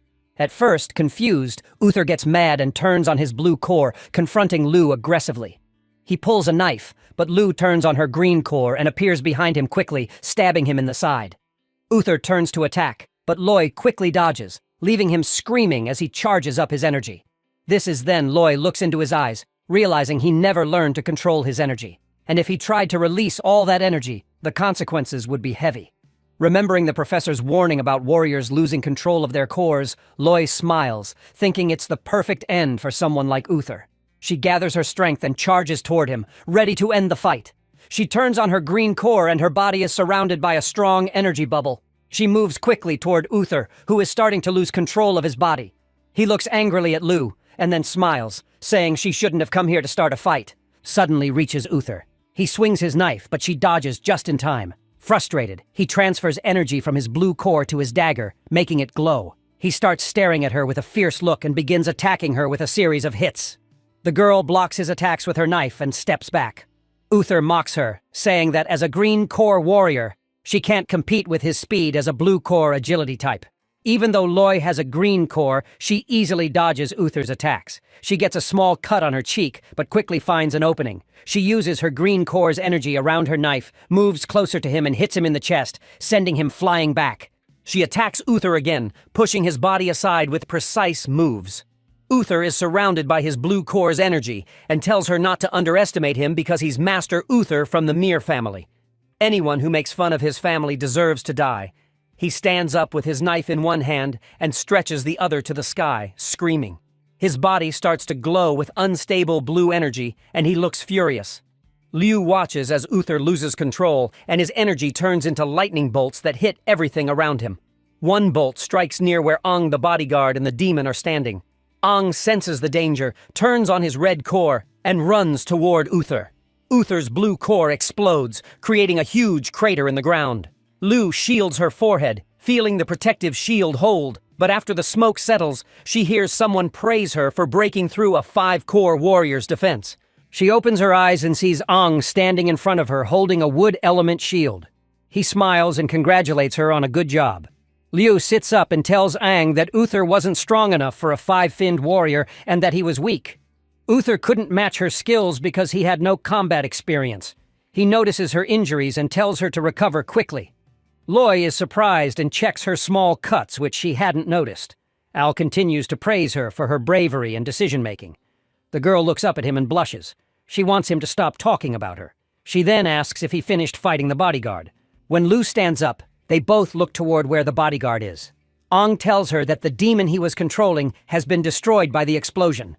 It is then the bodyguard starts approaching them out of the dust. He says his young master is dead, and that if he leaves the Mir family, he will be hunted by warrior killers who are hired assassins.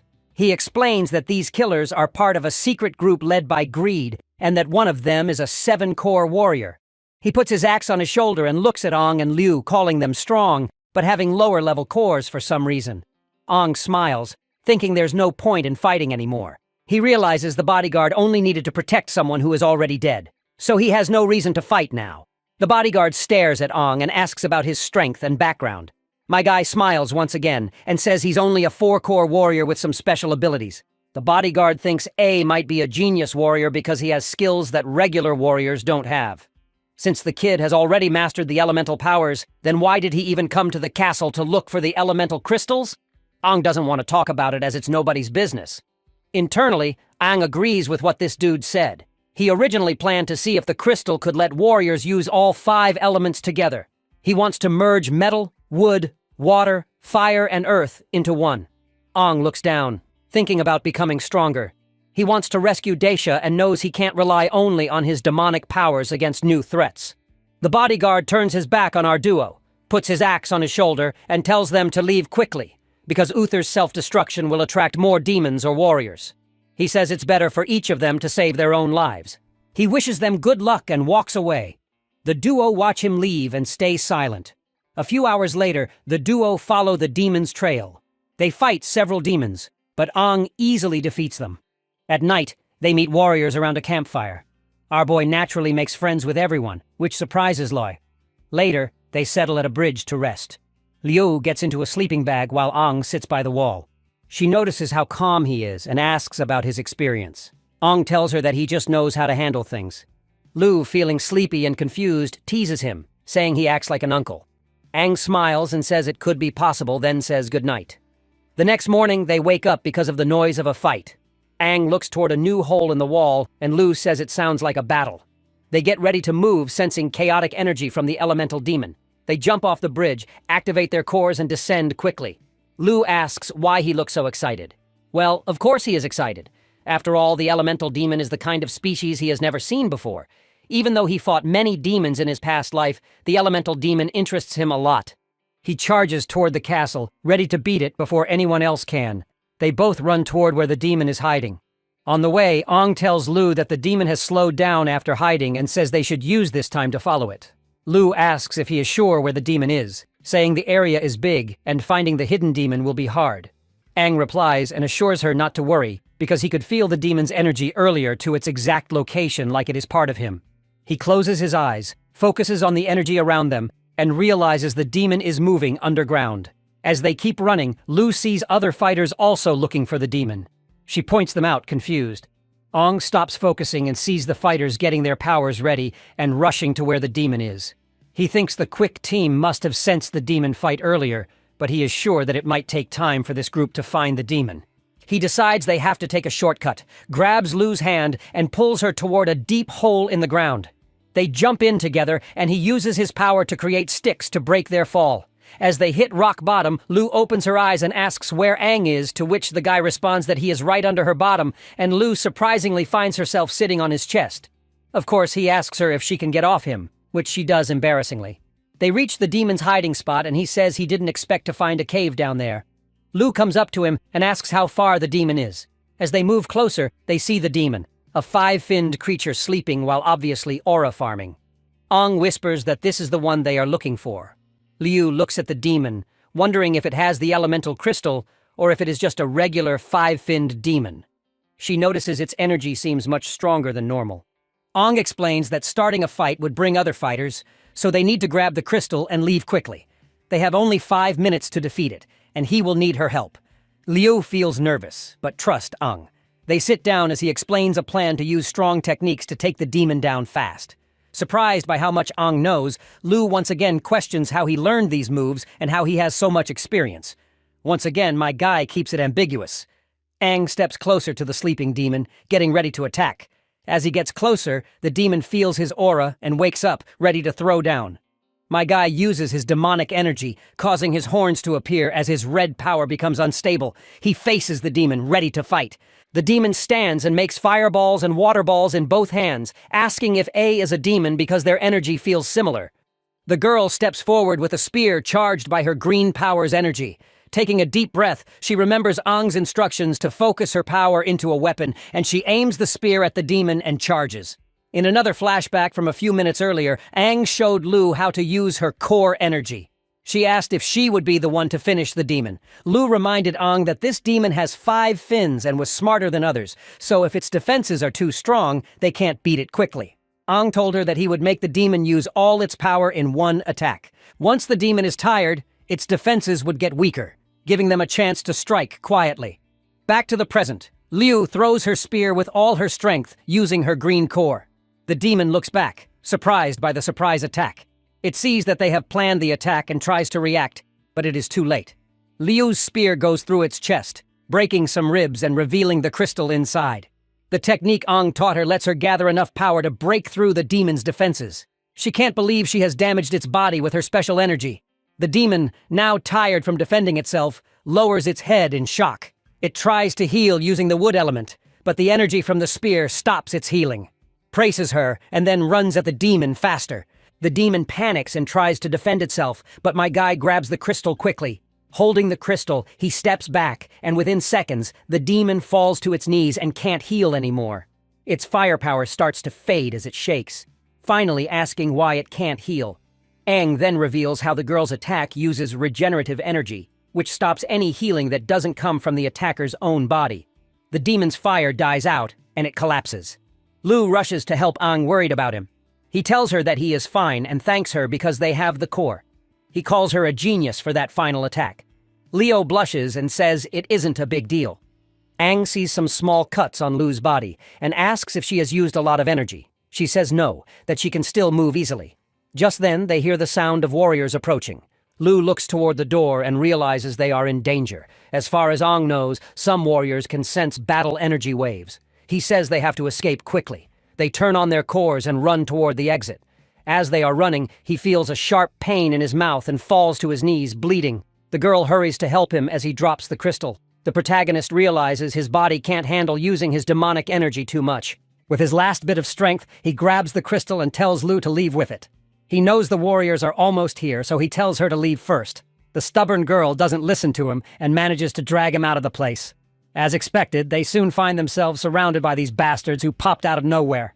Loyo is utterly devastated when she realizes that these people are 6-finned warriors. When the bastards notice the crystal in her hand, they all get excited. The leader of their group wants to get that crystal first before disposing of these two. The girl feels utterly helpless against the 6 strong warriors. As Aang stands up, another warrior gives them a choice to give up the crystal for a quicker death or fight them. Ong, feeling his energy fading, knows this battle will be long and hard. The warriors rush to attack Ong, who takes a defensive position.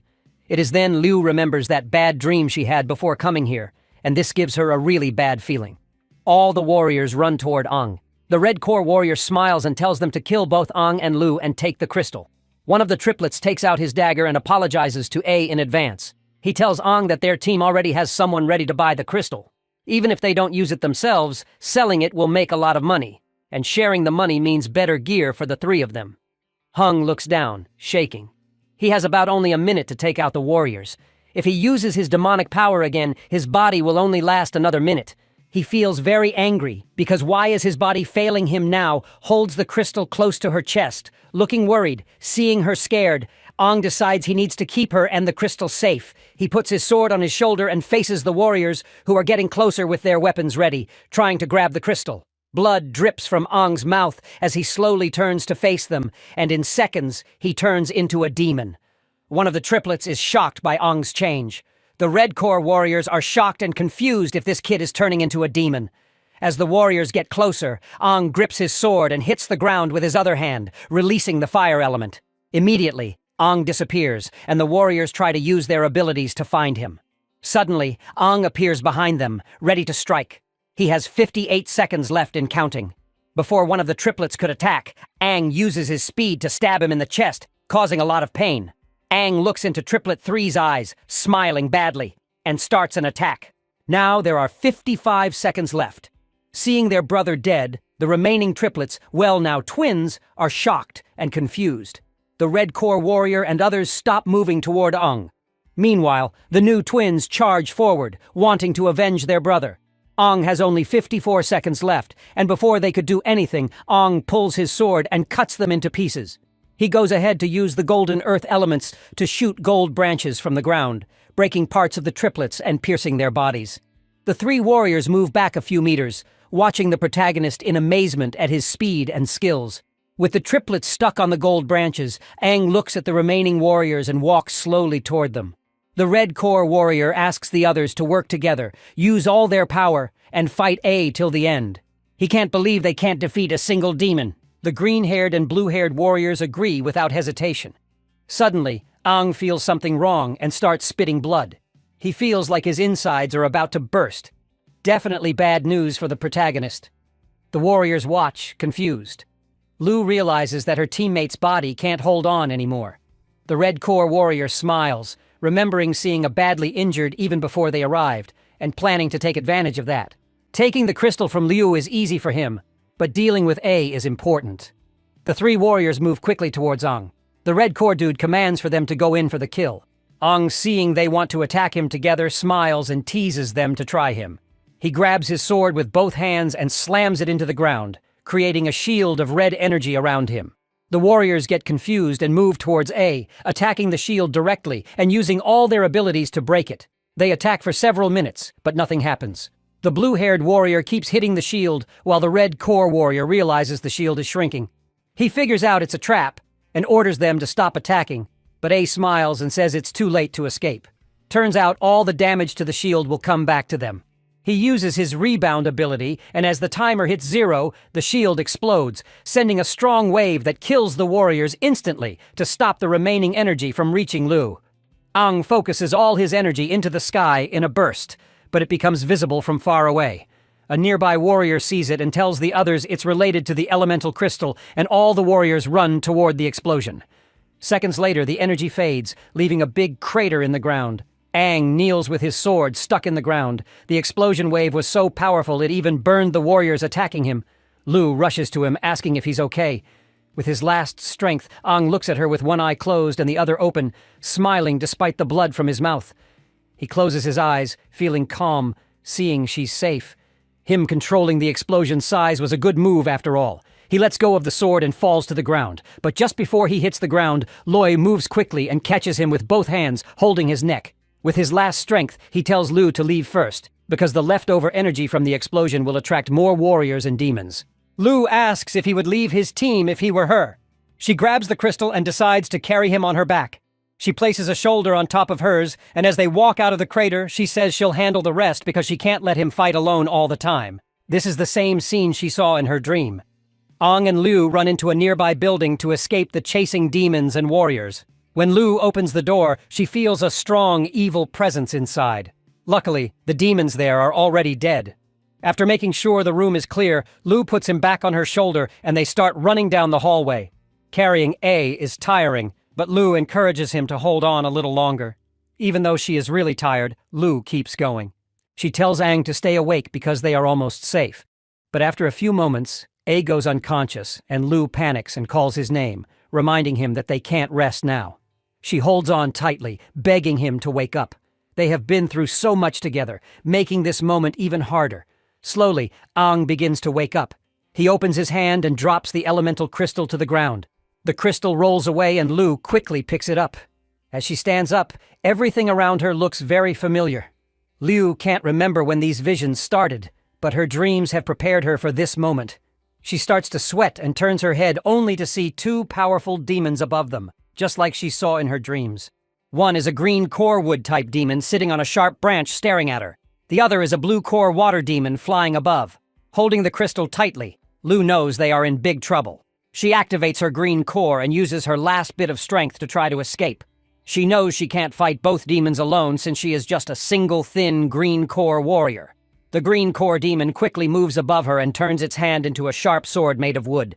It pierces Liu's chest, causing her intense pain. She screams as the demon pushes her to the ground, making her drop Aang and the crystal. Both fall, and the two demons start to approach them. Liu is bleeding from a wound in her chest. She tries to heal herself with her green core power, but it is too severe. The water demon moves toward Aang, forcing him to face up. It tells the other demon that A is still alive, which surprises them both. The demon notices the strange demon scent coming from Aang and decides to cut off his head to figure out what's going on. As Liu struggles to stay awake, she reaches out to protect him, telling the demons not to hurt him. Even though she is weak, Loi refuses to give up. The water demon kicks her hard in the chest, sending her flying back. She watches as the demon prepares to decapitate Aang. Feeling guilty and exhausted, Loi realizes she can't save him. Just then, a portal opens and the black-finned queen steps out. She is one of the 6 royal fins and can control space and time. She stops time with a wave and walks toward A to check on him. At first, she thinks about helping him, but remembers that the Crimson King Finn has told her not to assist Aang directly. The queen looks closely at the kid and sees that the Crimson King Finn is still inside of him. She realizes that A has been holding on because of his incredible willpower. She wants to see if the Crimson-Finned King is still there, but he doesn't respond. Then she sees Liu's body floating nearby and recognizes her immediately. The queen approaches Liu and sees something special in her. She realizes that as a human, Liu can't use all her powers, so she decides to help her become stronger. She says that since the Crimson King asked her not to assist the protagonist directly, she might as well do it indirectly. She gently places her hand under Loi's chin and looks into her eyes. Then she kisses her, transferring her own power to her. Liu's green core turns black, and she gains the ability to control space and time just like the queen. The queen is amazed that Liu can handle so much of her power. She believes it is because this girl really wants to become stronger. Before leaving, the queen tells Liu that becoming stronger is up to her. She jumps back into the portal, and time starts flowing again. Liu is thrown back to the ground, now transformed into a 4-finned warrior with new powers. As the wood demon tries to attack Aang, a mysterious hand grabs the dagger and saves him. The demons are confused, realizing the hand comes from a portal. The water demon is shocked to see Liu still alive.